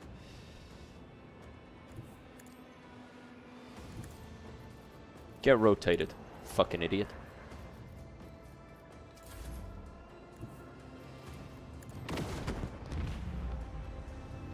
This is why I don't respect Drukhari. They're fucking stupid, man. Let's upgrade our ship. A new message from Master's Calendar, Lord Captain. This time he's not reporting yet another attack, but the alleged location of one of the Xenos leaders. Achilles' aides have reported that said leader will be heading an attack on Paradise World Grantis. There is one catch. The planet belongs to Caligos Winterscale, another rogue trader. Master Calendar noted in his message that responding to a distress call is unlikely to be considered an incursion into somebody else's territory. The governor of Grantis will most likely send out a call for aid the moment the raid begins, and if your void ship happens to be nearby, no one will question your reasons for landing. Oh, nice, a shotgun. Lord Captain, we've received a Vox message from the rescued vessel. Ship's command sends their inordinate thanks for your assistance and reports that a shuttle has been dispatched to deliver something to our ship. Seems the captain has decided to personally thank you for saving his hide.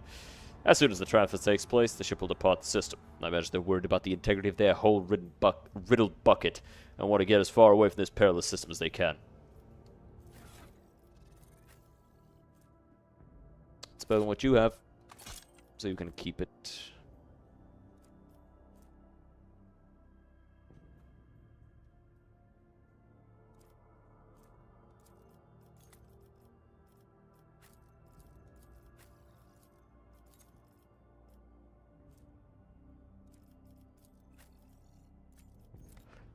Yeah, give him the fucking thing, since he's got the demolition to make most use out of it. Yeah, that's just extra shots. Absolutely.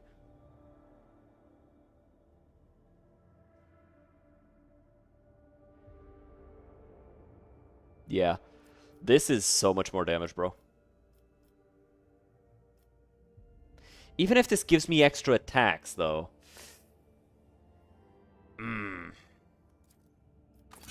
The dodge reduction is also real nice. I could dual wield the shotguns, which is fucking insane to me. Funny as fuck, honestly. But no, I'd have to be using this shotgun to get its effects, so... Yeah, that is a damn shame.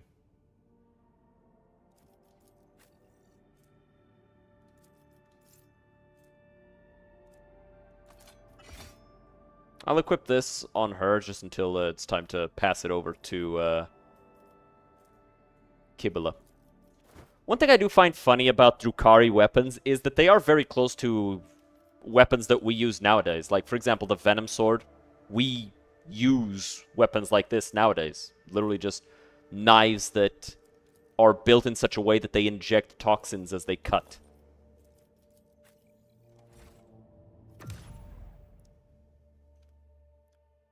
There's also a lot of barbed wire weapons being developed, which is interesting and fun.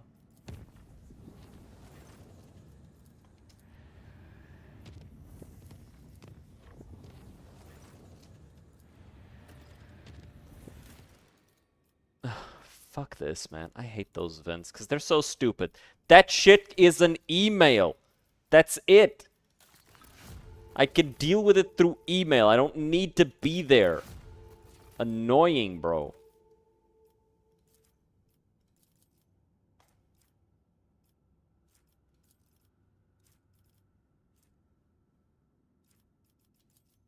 Need weapons.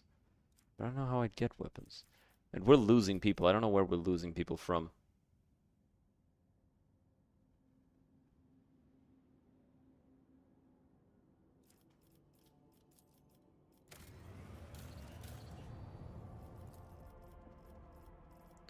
Aren't we supposed to be generating things?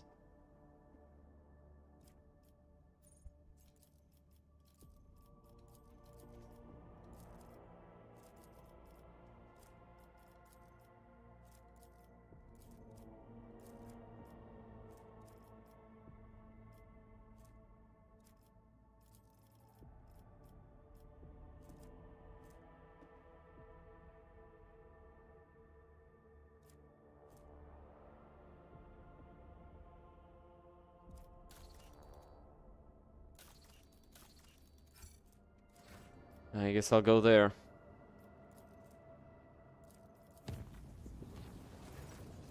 Fallstone's right there, right? Yeah. During the warp training, the wargers, whatever. Let's answer the Governor of Grantis's call for assistance before he even puts it out. Appreciate the follow, Jesse Ponch. Welcome to the hill.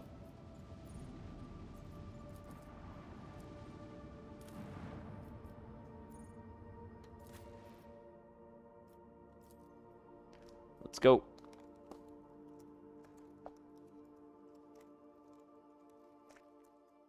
Cookie. One cookie.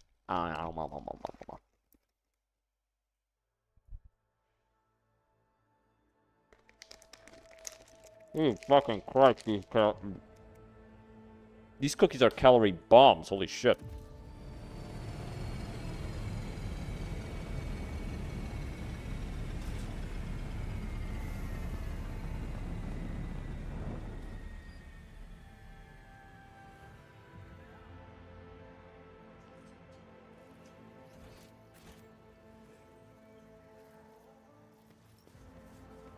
Oh? Oh.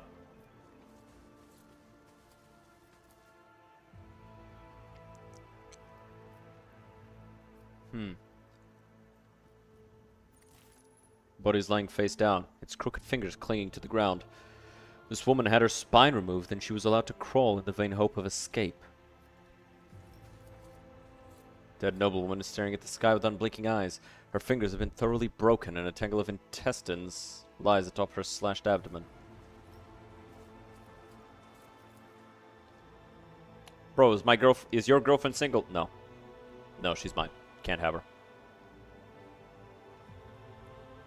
She talks back anyway, you wouldn't want her. Corpse is missing its eyes, nose, and lips. Judging by the maimed mouth, the teeth, and the tongue were also torn out before death. We have come here by a dark invitation. The black dragon stirs in the shadows, drinking blood, waiting for you. So we're expected then. Intriguing. Good. His hands are twisted in a paroxysm of death throes. The victim's last moments were tormented.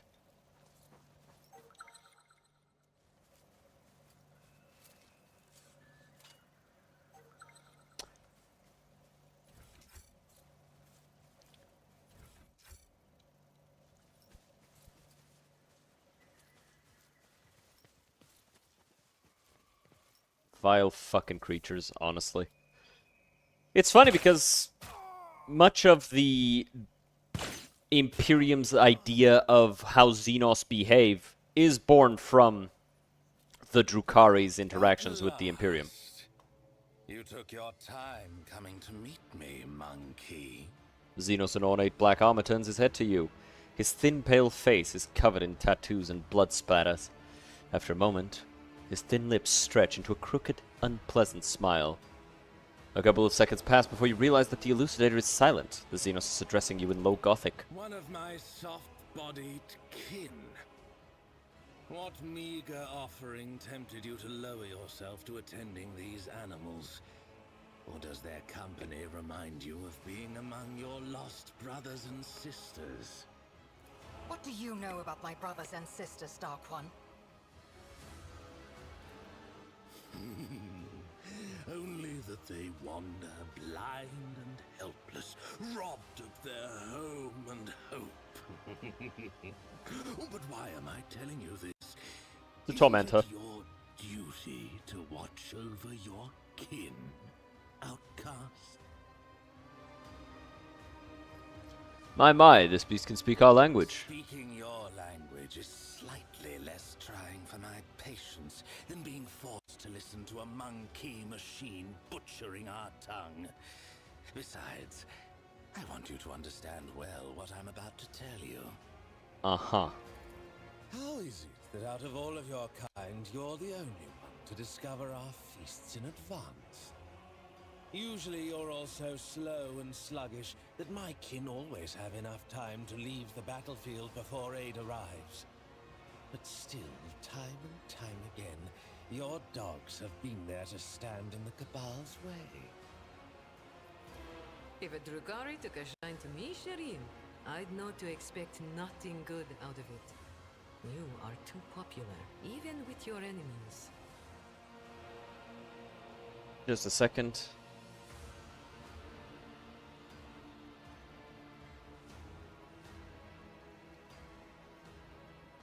Okay. Aggravating, is it not, having someone best you at your own game? Do not try my patience, monkey. I command substantial resources. I suppose you are forthright in that regard. But simple riches do not change the fact of your weak, short-sighted, deficient nature. Right. Is that why I'm winning? There is another reason why the monkey have so suddenly become so astute. I will tell you this, monkey. I know you might be lying to me, or you might even be unaware of who is guiding your hand. In any case, I have grown quite tired of your attempts to delay the inevitable. Surely you too have run yourself ragged, chasing us between the stars. Not Let really. us put an end to this. Finish this standoff. My forces against yours, once and for all. You wander among the stars, so you must know of this place. An ancient reach, where the echo of stellar agony rings still. A place that serves as a graveyard for old stars, still filled with residual emissions and glittering dust. The place that buried your wreck, stuffed full of delicious, frightened monkey, and the horrors that devoured them. The threshold of our domain. Your kind call it the Cinerus Maleficum. That is where our disputes will be settled. Just yell The Slanesh. cabal of That would be breathing funny. Tempest will be waiting for you, monkey. Do not come unarmed. Oh, we all finished pontificating. I think I dozed off there for a second. Do you mind repeating the whole thing from the start?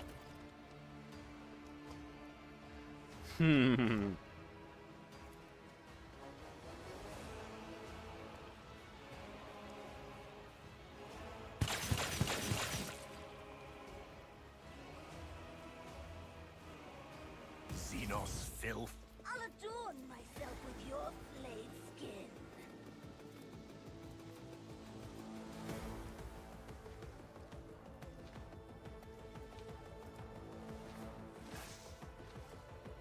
He just shot at us and did nothing. What a dumb little slut. Alright, so the Slith here is the most dangerous one. Can you repeat from the start? Call me a monkey again, I dare you. Yeah, pretty much.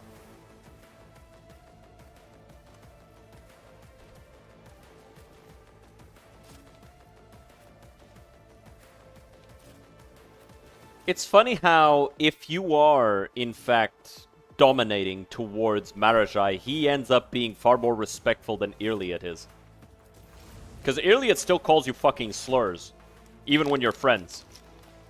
Marajai doesn't. You tell Marajai, hey, you call me that one more fucking time and there's gonna be a consequence that you're not gonna enjoy. He fucking stops calling you that. Go figure. The racist brother, the racist bros are always the most respectful ones somehow.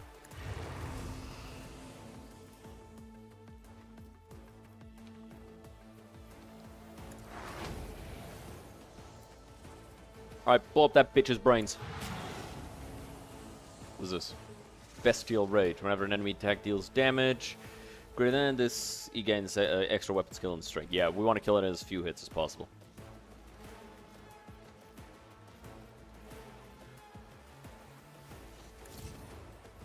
Should have used this. Put it there. Alright. Did you hit anybody? Yeah, you grazed Kibula.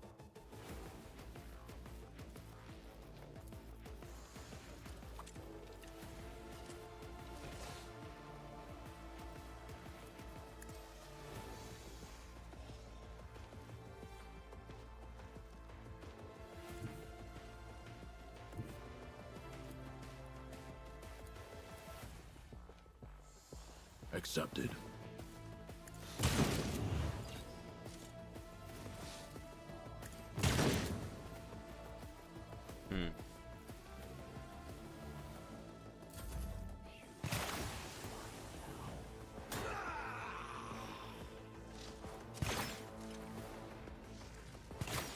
Ow.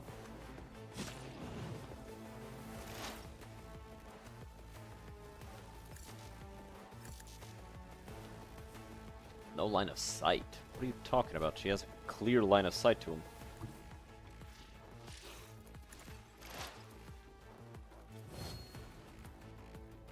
Fortune favors the swift. Very good. I should have marked him. That was stupid of me.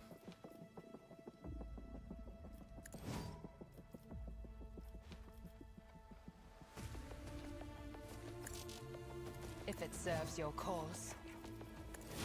This guy's dead before his next turn, so...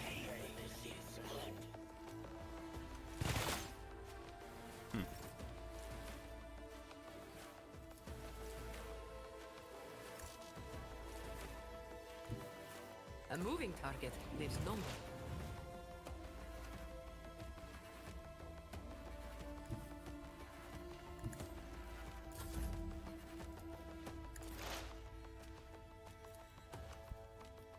I'm sorry, little one.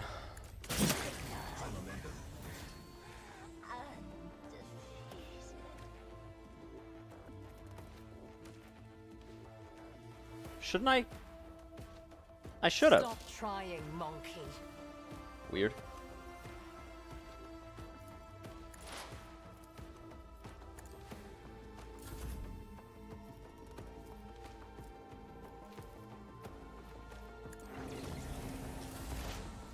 Ah, there it is.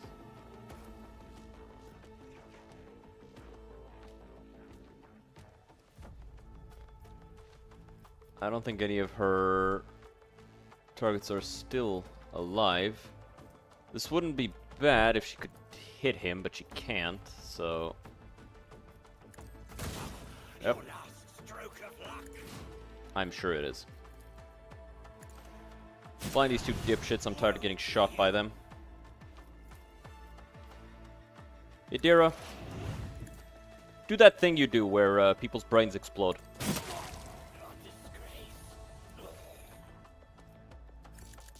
Wow, this guy's a fucking pussy, dude. Look at how far away he ran. Look how far the fuck away he is. Bro said absolutely not.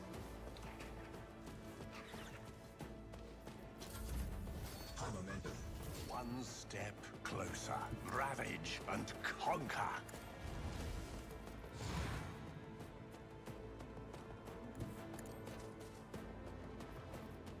Hi. Little bitch. He's got a blast pills, that's it. That's all you use.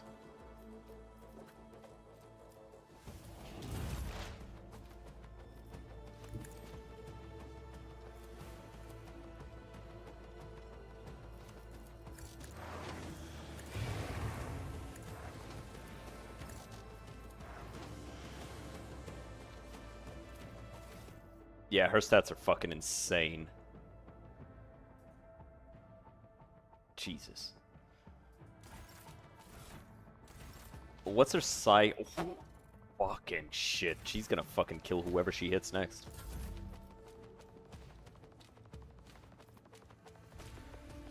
I'm only sad that I didn't get to annihilate somebody with the Melt-A-Blasts. No wonder he's fleeing. Just saw half of his crew having their brains melted and the other half slaughtered. No wonder he's fleeing. Honestly, fair.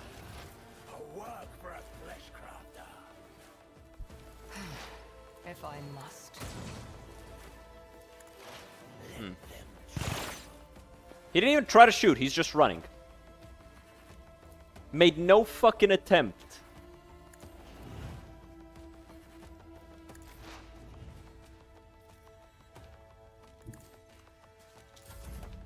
Tell me, and it is done.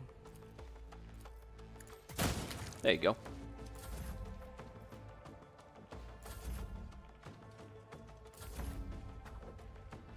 Guy made no attempt whatsoever to take down Malachi.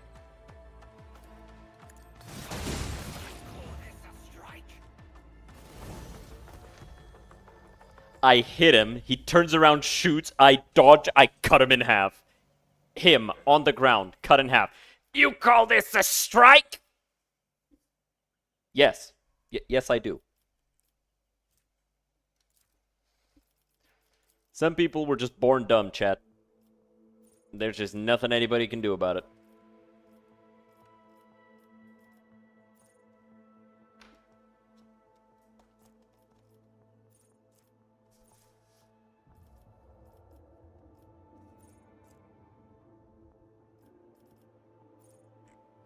I could get power armor proficiency now. Sure, fuck it, why not?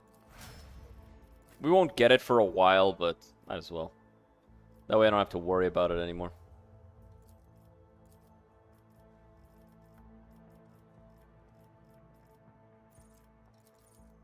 Ooh, I need Xenos here to get it. I can't just nab that. Alright, sure. A couple more level ups, it's fine.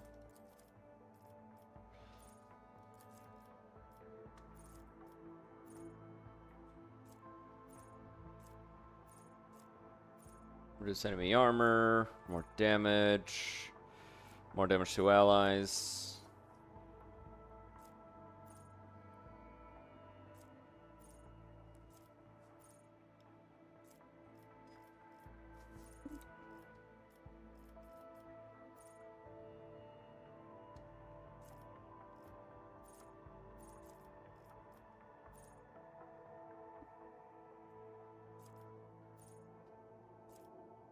He will not die is a pretty good one for him.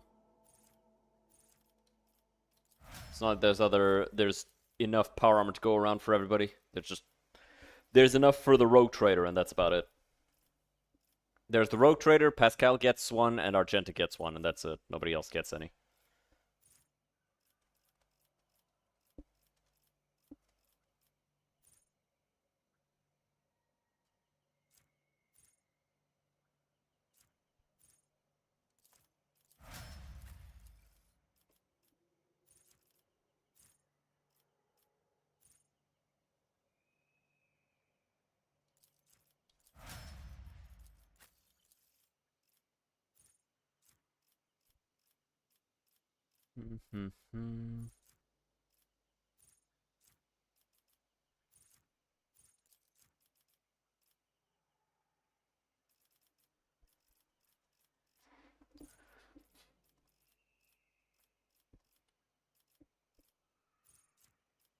I guess perception. She benefits from that. There's nothing else really that I want to give her, so.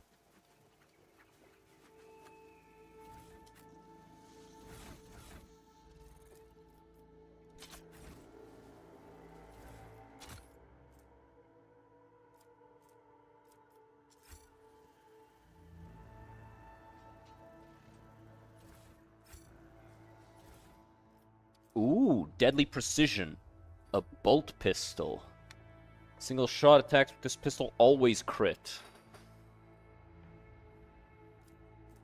Armor of the Undaunted. All the wearer's attack abilities cost +1 AP, but gain crit chance. It's a heretic trophy.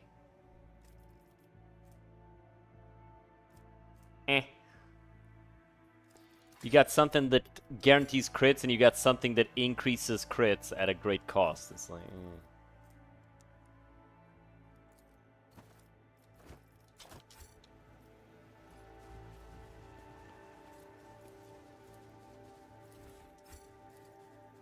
I'll be real, none of that seems that interesting. Well, because anyway, with the finish the job ability, the wearer gains bonus damage for 1 round, removes the cooldown on their orchestrated firestorm and last volley abilities. Trukari Clave, reinforced incubus armor.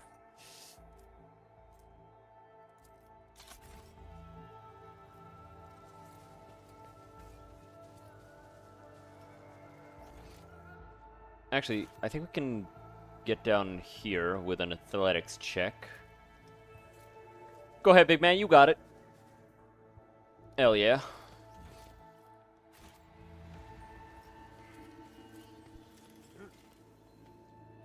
Everybody's like, Lord Captain, Lord Captain. Ah, that's Sir Lord Captain, Lord Captain, Lord Captain.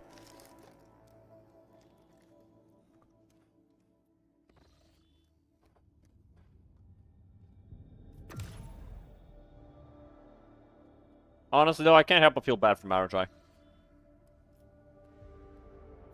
Bro got rage baited by an expert.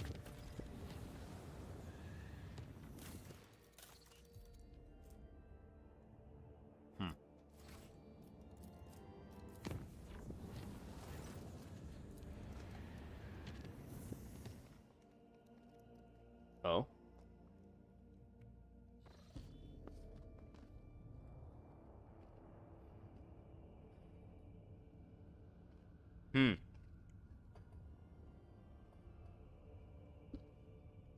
Okay.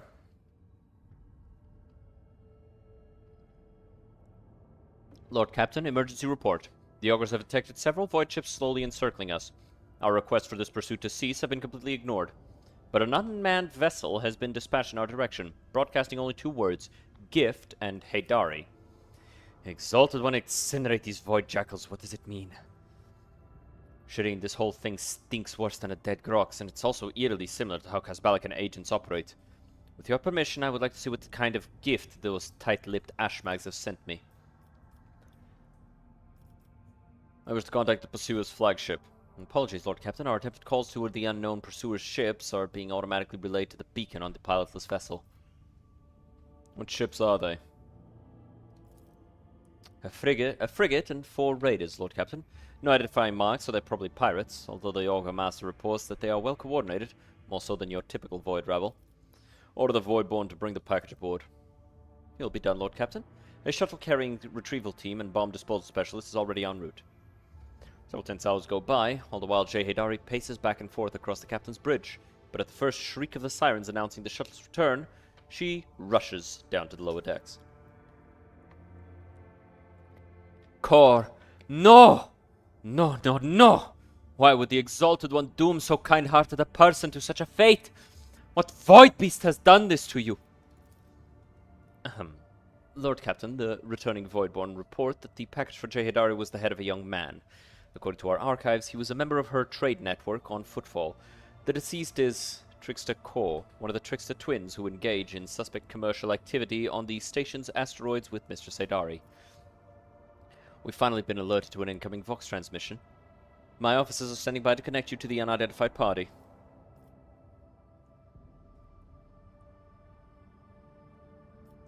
Load the artillery and allow the ships to draw closer. Then connect me.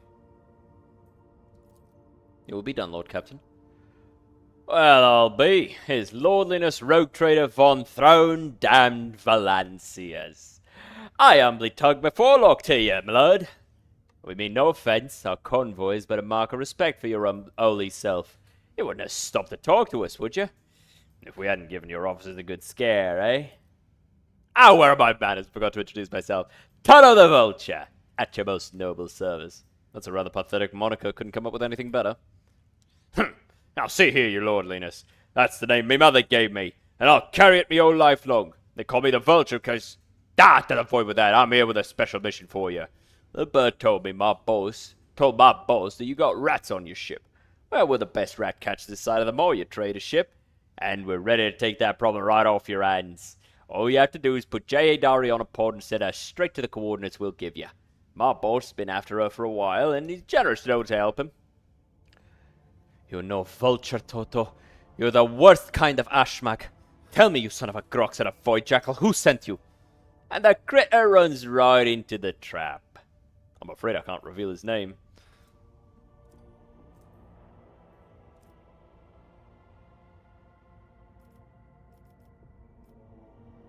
What can your boss offer me? Shireen, are you serious? The best weapons, supply rates, supplies of rare artifacts, trading sites across the expanse, gratitude. Take your pick. That's it. Not terribly dull. Ptolemy, alert all stations, prepare to engage. So the answer's no then? That's probably for the best, your Lord Linus. I may a bad negotiator, but damn fine pirate. Fox says hello, J.A. Dari. And screw you! I'm always looking for another void battle. I do love these.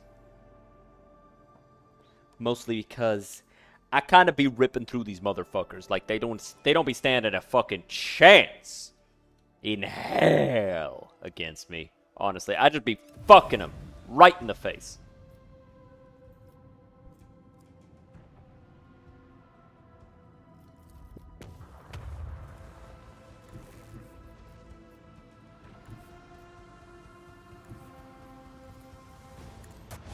Annihilate that bitch. Do it to him again.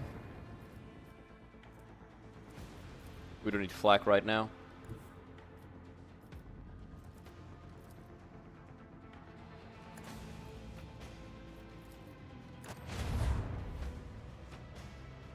Aw, he thinks he's gonna get away.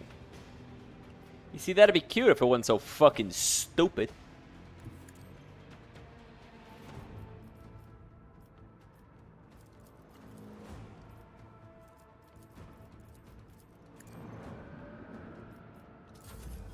I always forget to use that one.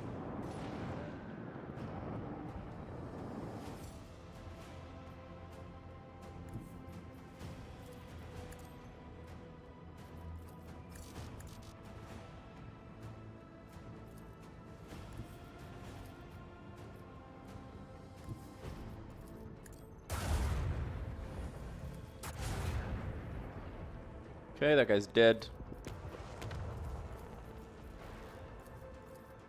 Blast those with these. Oh, right. I keep forgetting that I got this one that can be shot twice.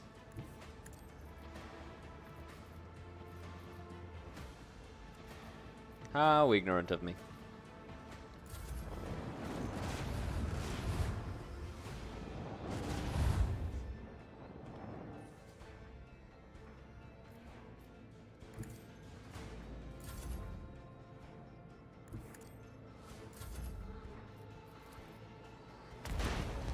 Got him. You see that thing I said about how it was cute that you thought you were gonna get away? It wasn't cute, I lied. You're not cute, you're ugly.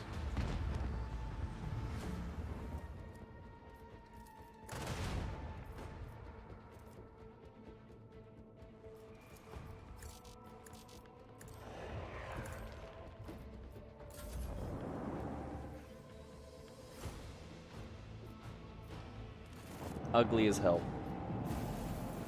But hey, we leveled up, so that's all that matters. Leveled up actually twice, because I didn't get to... Oh no, it's just the one. Yeah, let's get Shield Pulse, that's really good.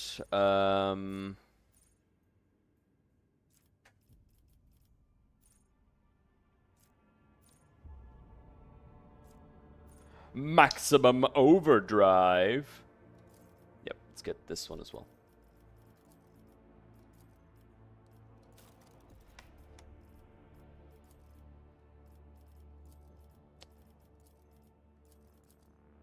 We'll have to use Shield Pulse once, and then we can upgrade it. It's cute that they thought they stood a chance, though. You know, I do appreciate a little bit of cuteness in my enemies. They never stood a chance, though. I feel like that's an important thing to realize. They were fucked from the start. Alright, what's up with this shit?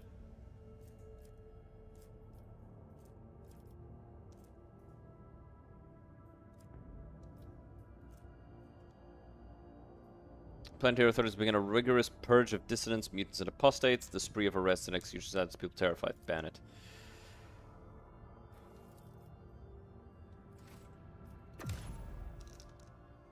We need more. We need people, and we need. I think it was efficiency more than we need security. All right, let's check out what's up with Governor Giat. God, I felt dirty saying that. Actually, I don't even think dirty's the word. I felt stupid saying that shit.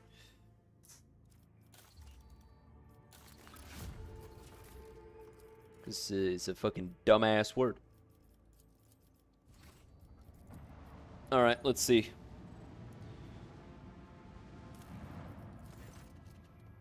Aspirates to conduct some kind of ritual that can increase the fertility on Janus.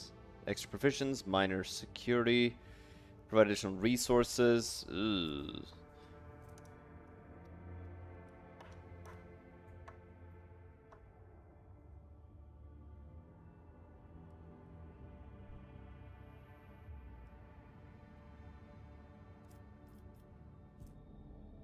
Lose security, efficiency, and complacency. Lose security and efficiency. I wish this would increase efficiency. That's the thing that this place is missing. Janus shudders in the embrace of witchcraft and bows to the will of the governor.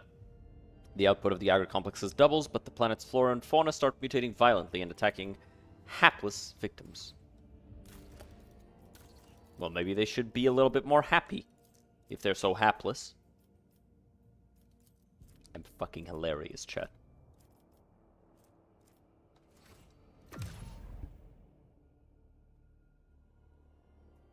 I am, in fact, fucking hilarious.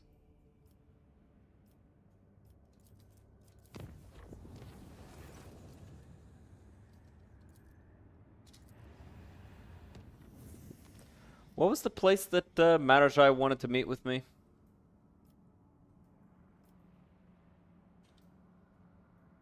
It was here, right?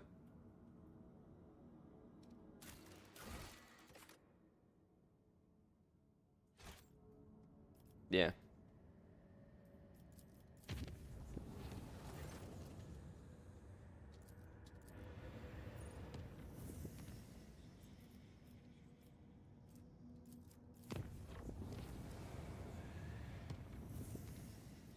Let's secure this route a little bit.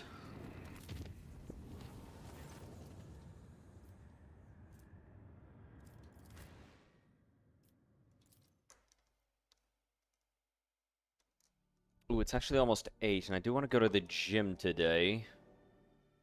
So let's try and see if we can finish this up quickly.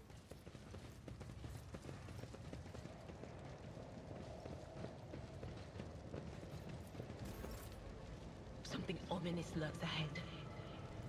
Yeah. I know. Share a bond, but I will triumph.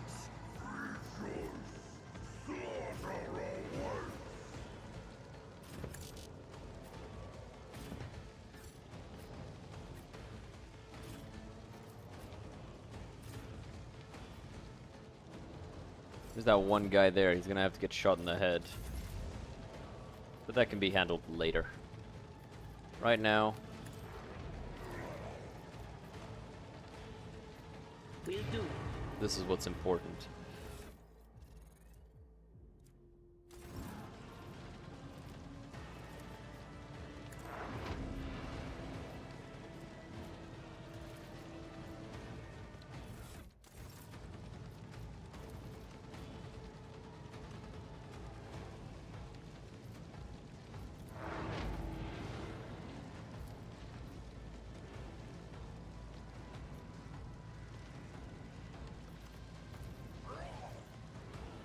If I do it like this... Yeah. Cool. Annihilated fucking all of them. Except for that guy. That guy's alive. Traumatized, but alive. Ow. Bitch. I feel like I should make her a bounty hunter instead of a grand strategist. I just don't feel like grand strategist does fucking anything.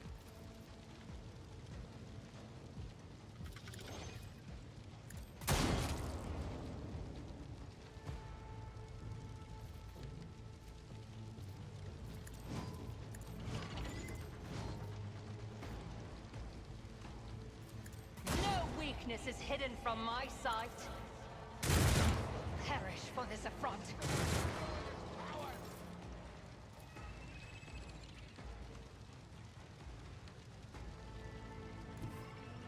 Land over there. Blades of shadows.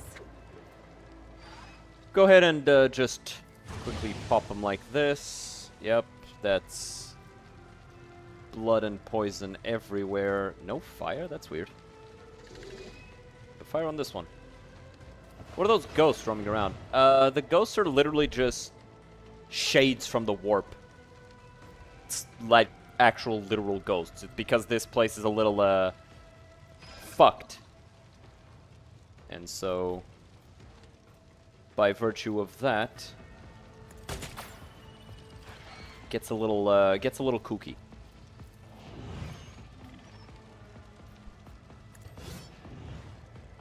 Puta. Parried my shit, huh?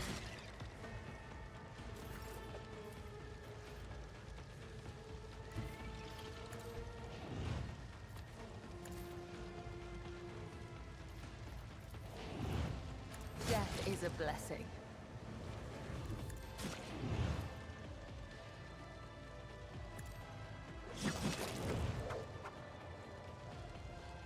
Okay.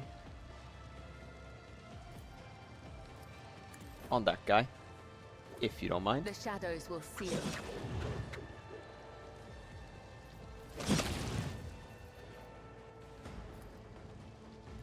This tedium is Didn't think Warhammer 40k was that kind of fancy fiction. Oh no, Warhammer 40k is 1000% the closest you can get to sci-fi fantasy.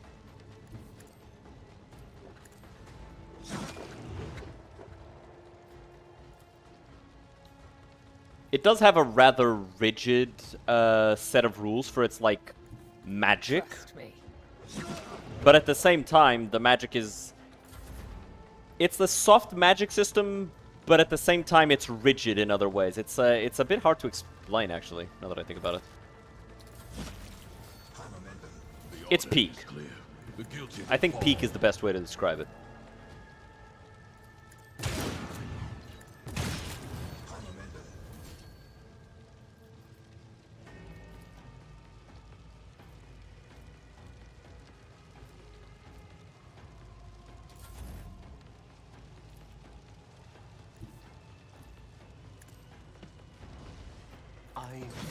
There you go.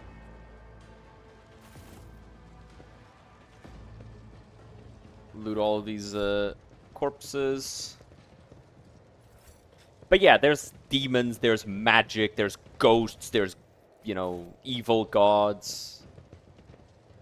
It's really cool.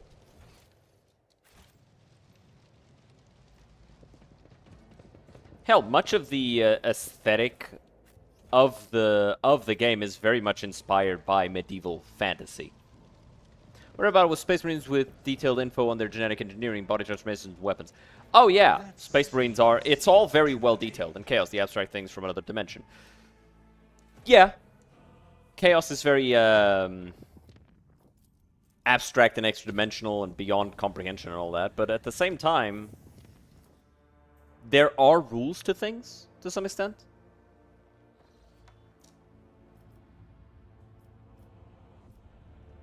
It's a bit hard to explain.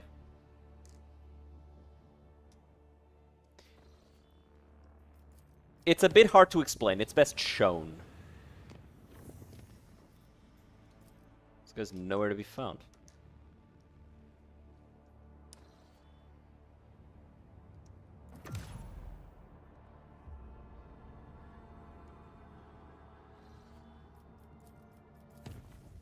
See, Magic does a lot of crazy things, but it has its own limitations.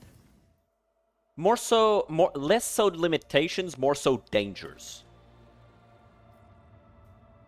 Like, even the Emperor, supposedly like this guy who's the most powerful psyker in the setting. Psykers are like the mages, the people capable of magic. Even the Emperor, the most powerful psyker in the setting, cannot draw upon his magic too much, because if he does, he turns into an evil god. Right? So it gets a little crazy.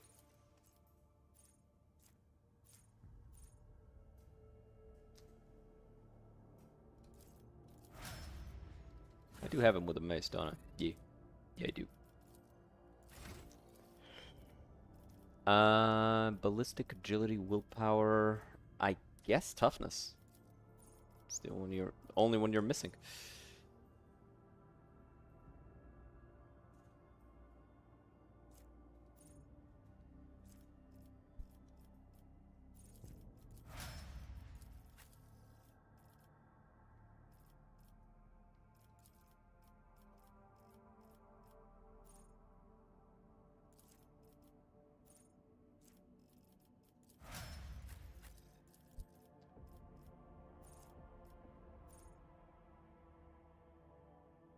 Mm-hmm.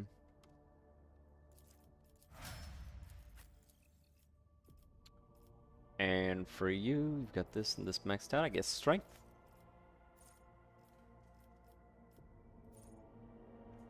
More damage to enemies adjacent. Okay. But yeah, getting that, getting this level in Heretical, which means that every time a Perils of the Warp or Psychic Phenomena happens, I get momentum instead of losing it, actually turned Idira into a fucking must-have for the party. Any changes? Oh, shit. Look out, Lord Captain. We're detecting activity near the object. Observations indicate that the signatures are very similar to ships, Lord Captain. Xenos ships. Fire the Sacred Ordnance on one of the targets.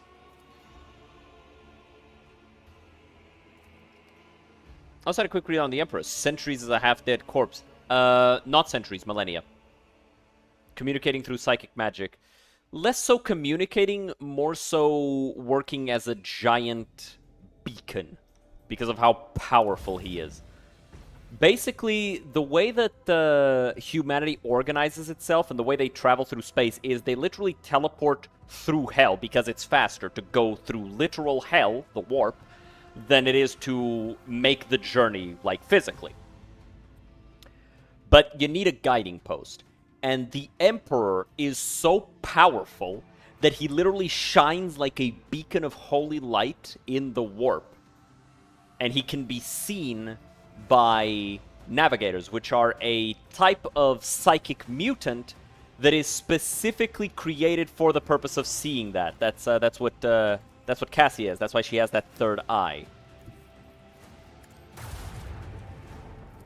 There's a lot of lore. There's like actual literal decades of lore. Rotated. There are literal decades of lore on 40k, and it's fucking awesome. Rotated.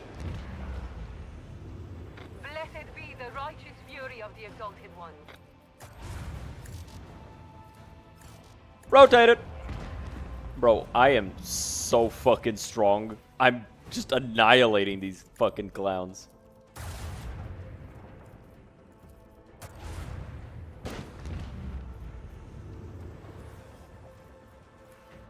Last Hatred Frigate, eh?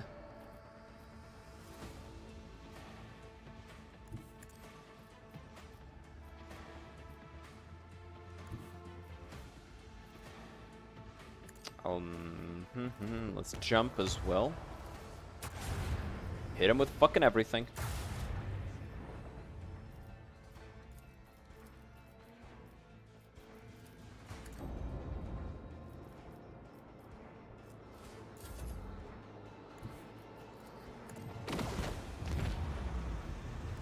I knew you were a great Lord Captain, Sherin.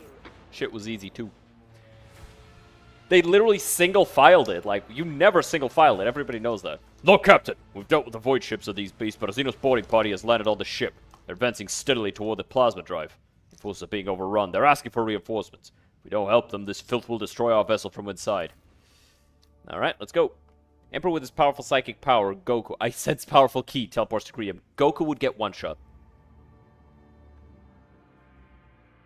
You're traveling through the supposed safe region within the warp. Ish. There's no safe region. Appreciate the follow, Culver. 17, welcome to the hill. There's no safe region through the warp. Navigators kind of just... Idira, Shireen, dispel my doubts. Can you use your visions to see what card will be dealt at the gaming table? Of all the times to ask. Yeah, I was kind of thinking the same thing. It's like, really, now?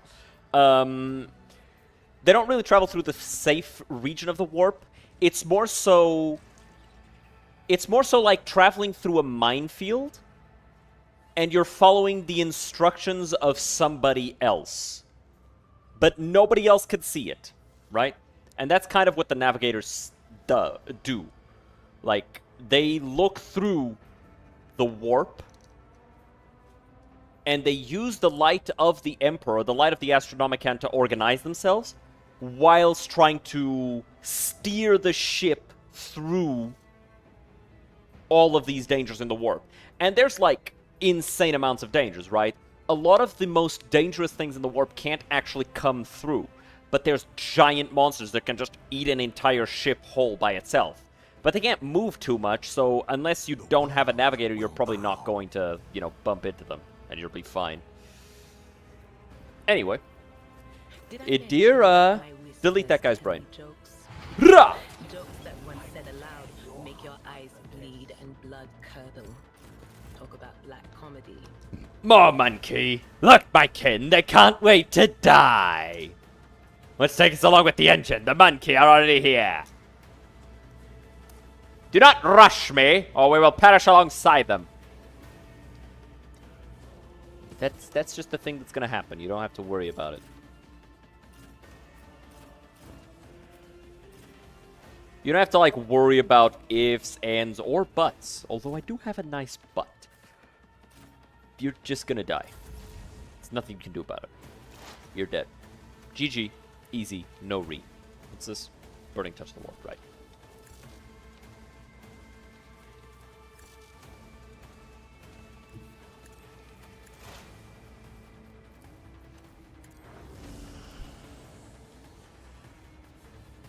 On it.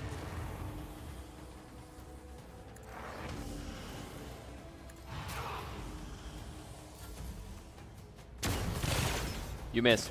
Twice. And then you died. As honor ordains. You've unleashed my fury. Damn, bitch. What's your fucking dodge?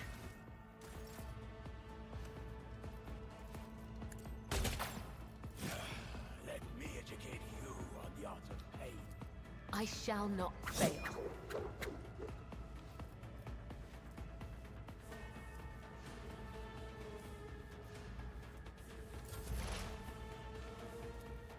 If it serves your cause. I am not your Xenos pet, monkey. Yeah, you are. God damn it, my Xenos pet. Why'd you miss? Aim for that Ow. target next time. Understood.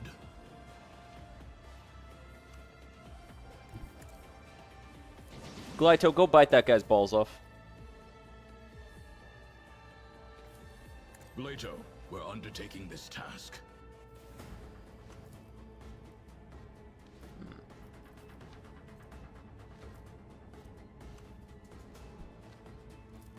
Battle mode standby effect. I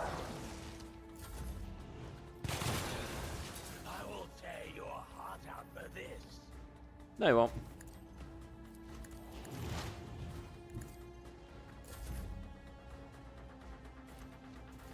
Okay, so, that was a heavy.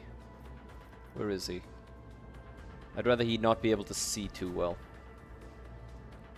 But I can't. Okay, so just hit this warrior then.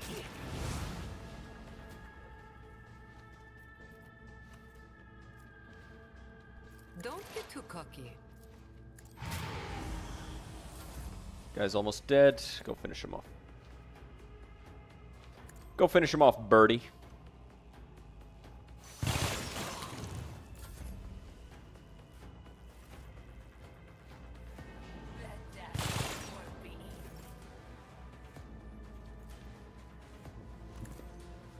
Hello and welcome to melee combat. I'll be your guide. By which I mean I'm gonna cut you to pieces. There's no joke, you're gonna die.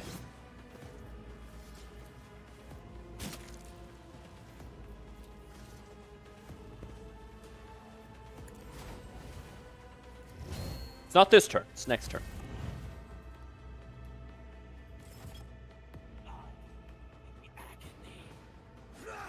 We're almost on the guy.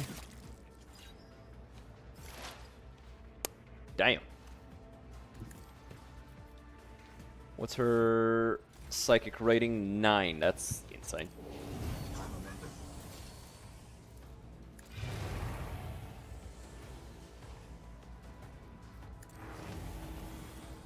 But of course.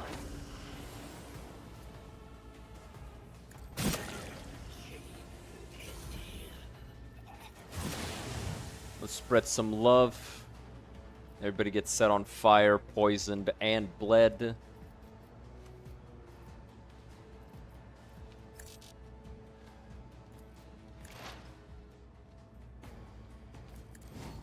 If it serves your cause. Get on top of this guy. Alright then.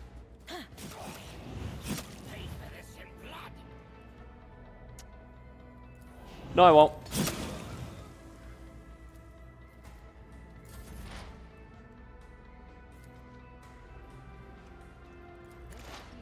beneath me.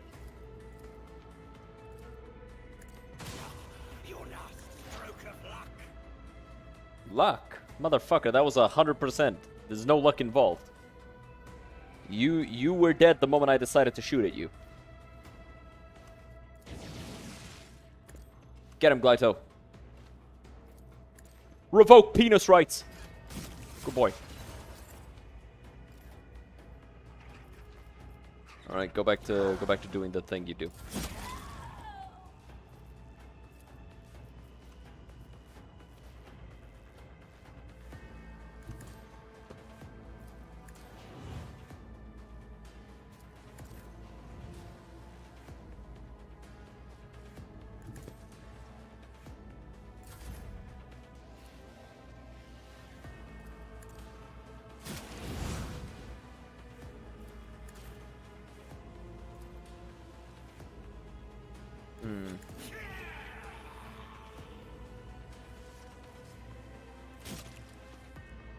Not what I meant to do.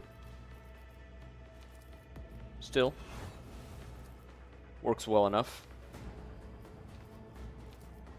Because the point was to shoot so I could get extra points. Finish the guy off. Actually, don't even trip. Don't even worry about that. No line of sight. Protect her. This guy's dead.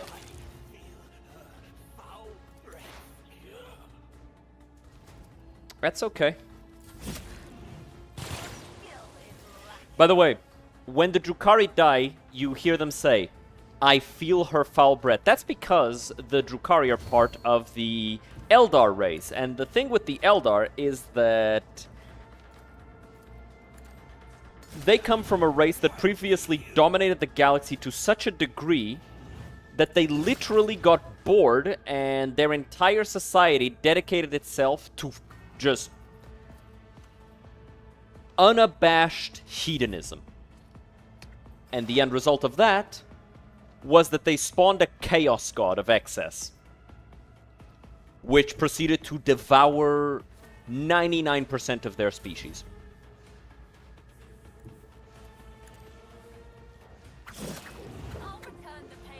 Let your soul become.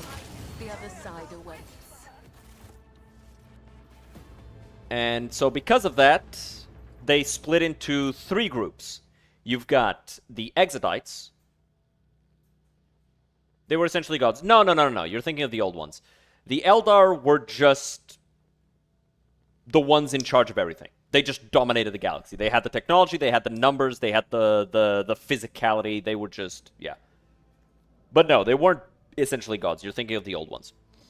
But basically, the Eldar have now split into 3 races. You've got the Exodites, which basically just live on paradise worlds of their own making, in mostly hiding. They don't want to. They don't want to fight anyone. They live very acidic lives, and they just mind their business. Also, they ride dinosaurs to battle when battle comes to them. But in terms of like power scaling, they do not. They're not able to sit at the same table as like the main factions of 40k. So like Space Marines, the Soriani, the Drukhari, the Orcs, etc., etc. They're not that powerful because they don't want to be. They just want to live their lives in humility and just get away from everything.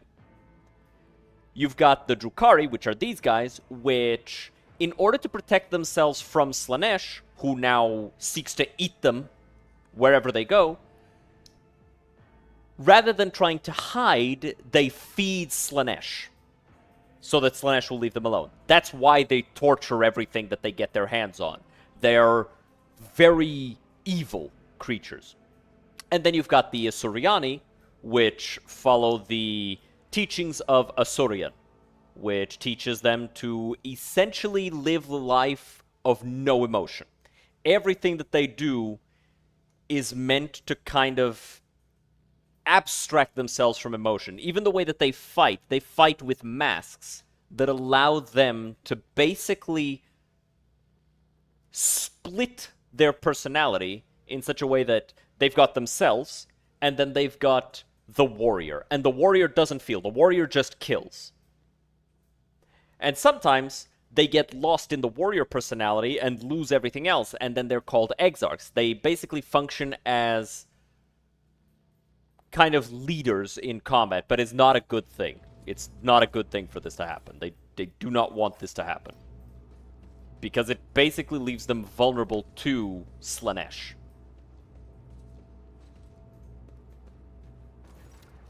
No. Where is he? Where's my son? Oh, half of the officer's face is grimy with some strange substance, too pale and lumpy to be blood. The officer pays no attention. His eyes are fixed on the floor. Bro got fucking nutted on.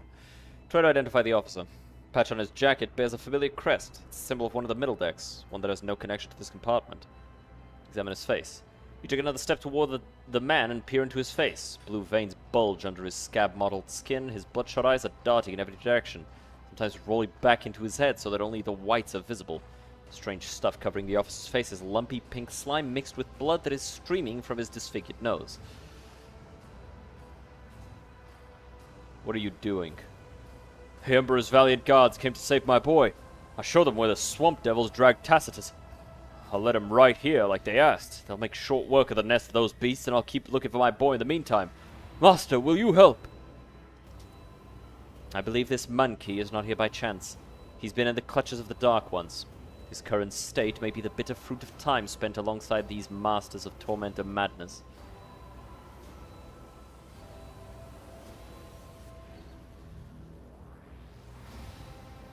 There are no guards here. You are on board the rogue trader's vessel, and knee-deep in Xenos blood and entrails.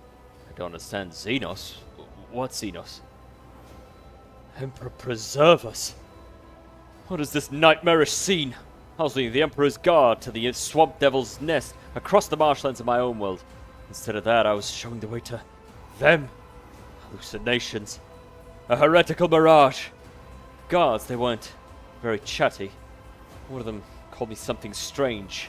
Monkey, I think. And I heard them talking among themselves, something about seizing the ship. I don't let them through. Through the where? I don't know. It's coming over me again. Blow up the reactor bay, damage the engines, and then disembowel the helpless ship to your Xenos heart's content. Oh yes, that sounds just like my partner's. Those words, Lord Captain, don't let them through. I've set my little voices singing. I hear them singing about the fine thread that leads to the heart of your territory. I hear them sing of Dargonus, of a black dragon. Could it be the Dracon who sent us here to this rendezvous? My, a Xenos who eviscerates human worlds has set a trap for us instead of meeting us in an honest duel. How unexpected.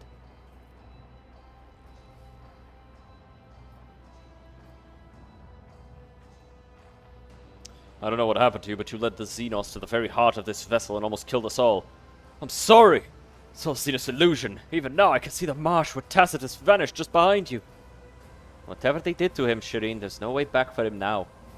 If it were up to me, I would let him slip back into the illusion, where there is still hope of finding Tacitus. Let him go at peace with himself, and not as a traitor. Only a heretic would suggest something like this. To die with one's mind dazed by Xenos influence. No. Let him die a man who is aware of the betrayal he has committed. Only then will he find his way into the Undying One's hands. I want to watch the scum suffer. The officer's death throes last for several minutes. His eyes are still hazy, seeing the false vision. His screams are interspersed with piteous attempts to call for his dead son, and pleas to the Lord Captain for forgiveness. At last, his body collapses to the floor, where it convulses for a few moments longer. The dead man's face is twisted in indescribable agony. We bent over the body despite the numerous bloodstains on his skin and clothes. The officer had not been seriously injured. The only noticeable injury is on his face. His nose is disfigured, and a red slimy substance is streaming from it, staining his mouth and chin. Take the body to the infirmary, try to identify the cause of his madness. Alright, let's look at this thing. Jay, this is your thing.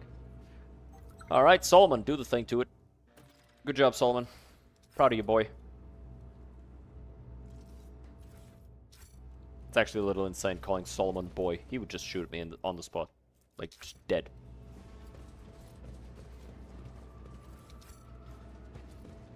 He wouldn't even, like, think about it twice. Just fucking kill me. Embrace true power. Gotta make sure we loot everything here.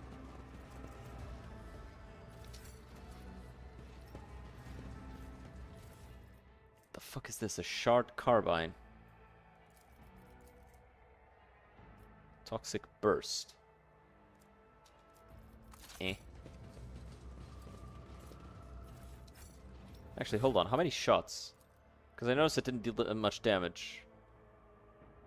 4 shots? Recall 7? Ew.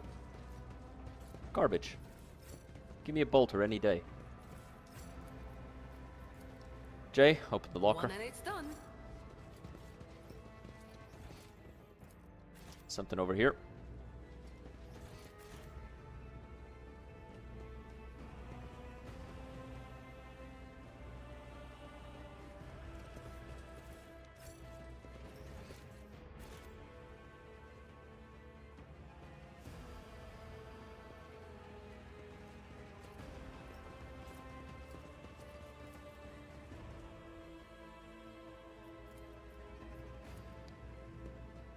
Let's do this for the XP. Cool. Alright, let's go back. Okie doke.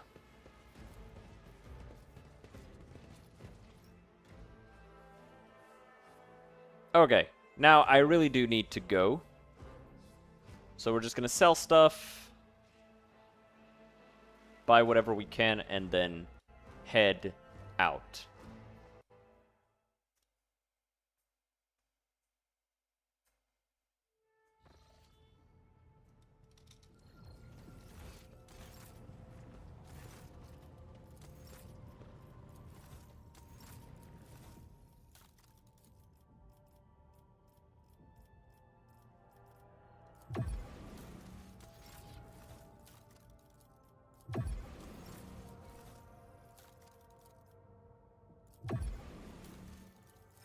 Watch Milton's boots. Whenever the warrior performs melee attack after ranged attack, the target of the melee. Yeah, I don't be doing ranged attacks at all, so.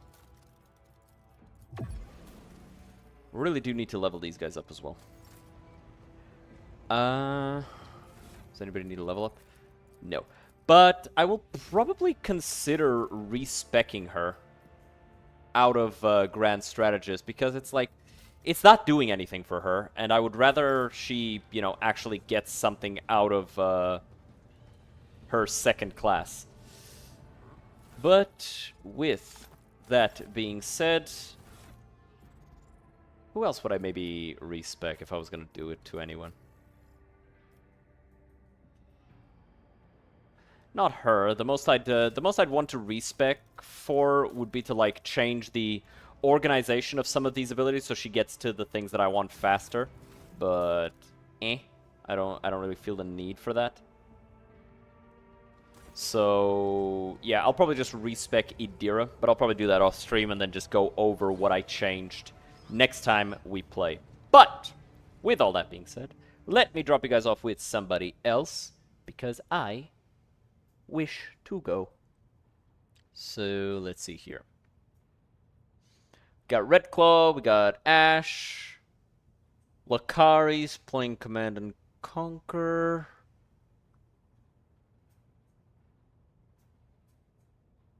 You know what? I'm gonna drop you guys off with Lakari. He's got nice vibes. He plays the same type of video games that I enjoy playing. So I'm gonna do that. I hope you guys have fun with Lakari, and I'll see you all on Monday for Dark Souls 2 No Dodge. Hopefully, I'll be a little bit better rested by then, and hopefully, I will have been able to upload that YouTube video that I've been working on for a week at this point. Mostly procrastinating and not working on it, though. With all that being said, I'll see you guys next time. Have a good one. Cheers.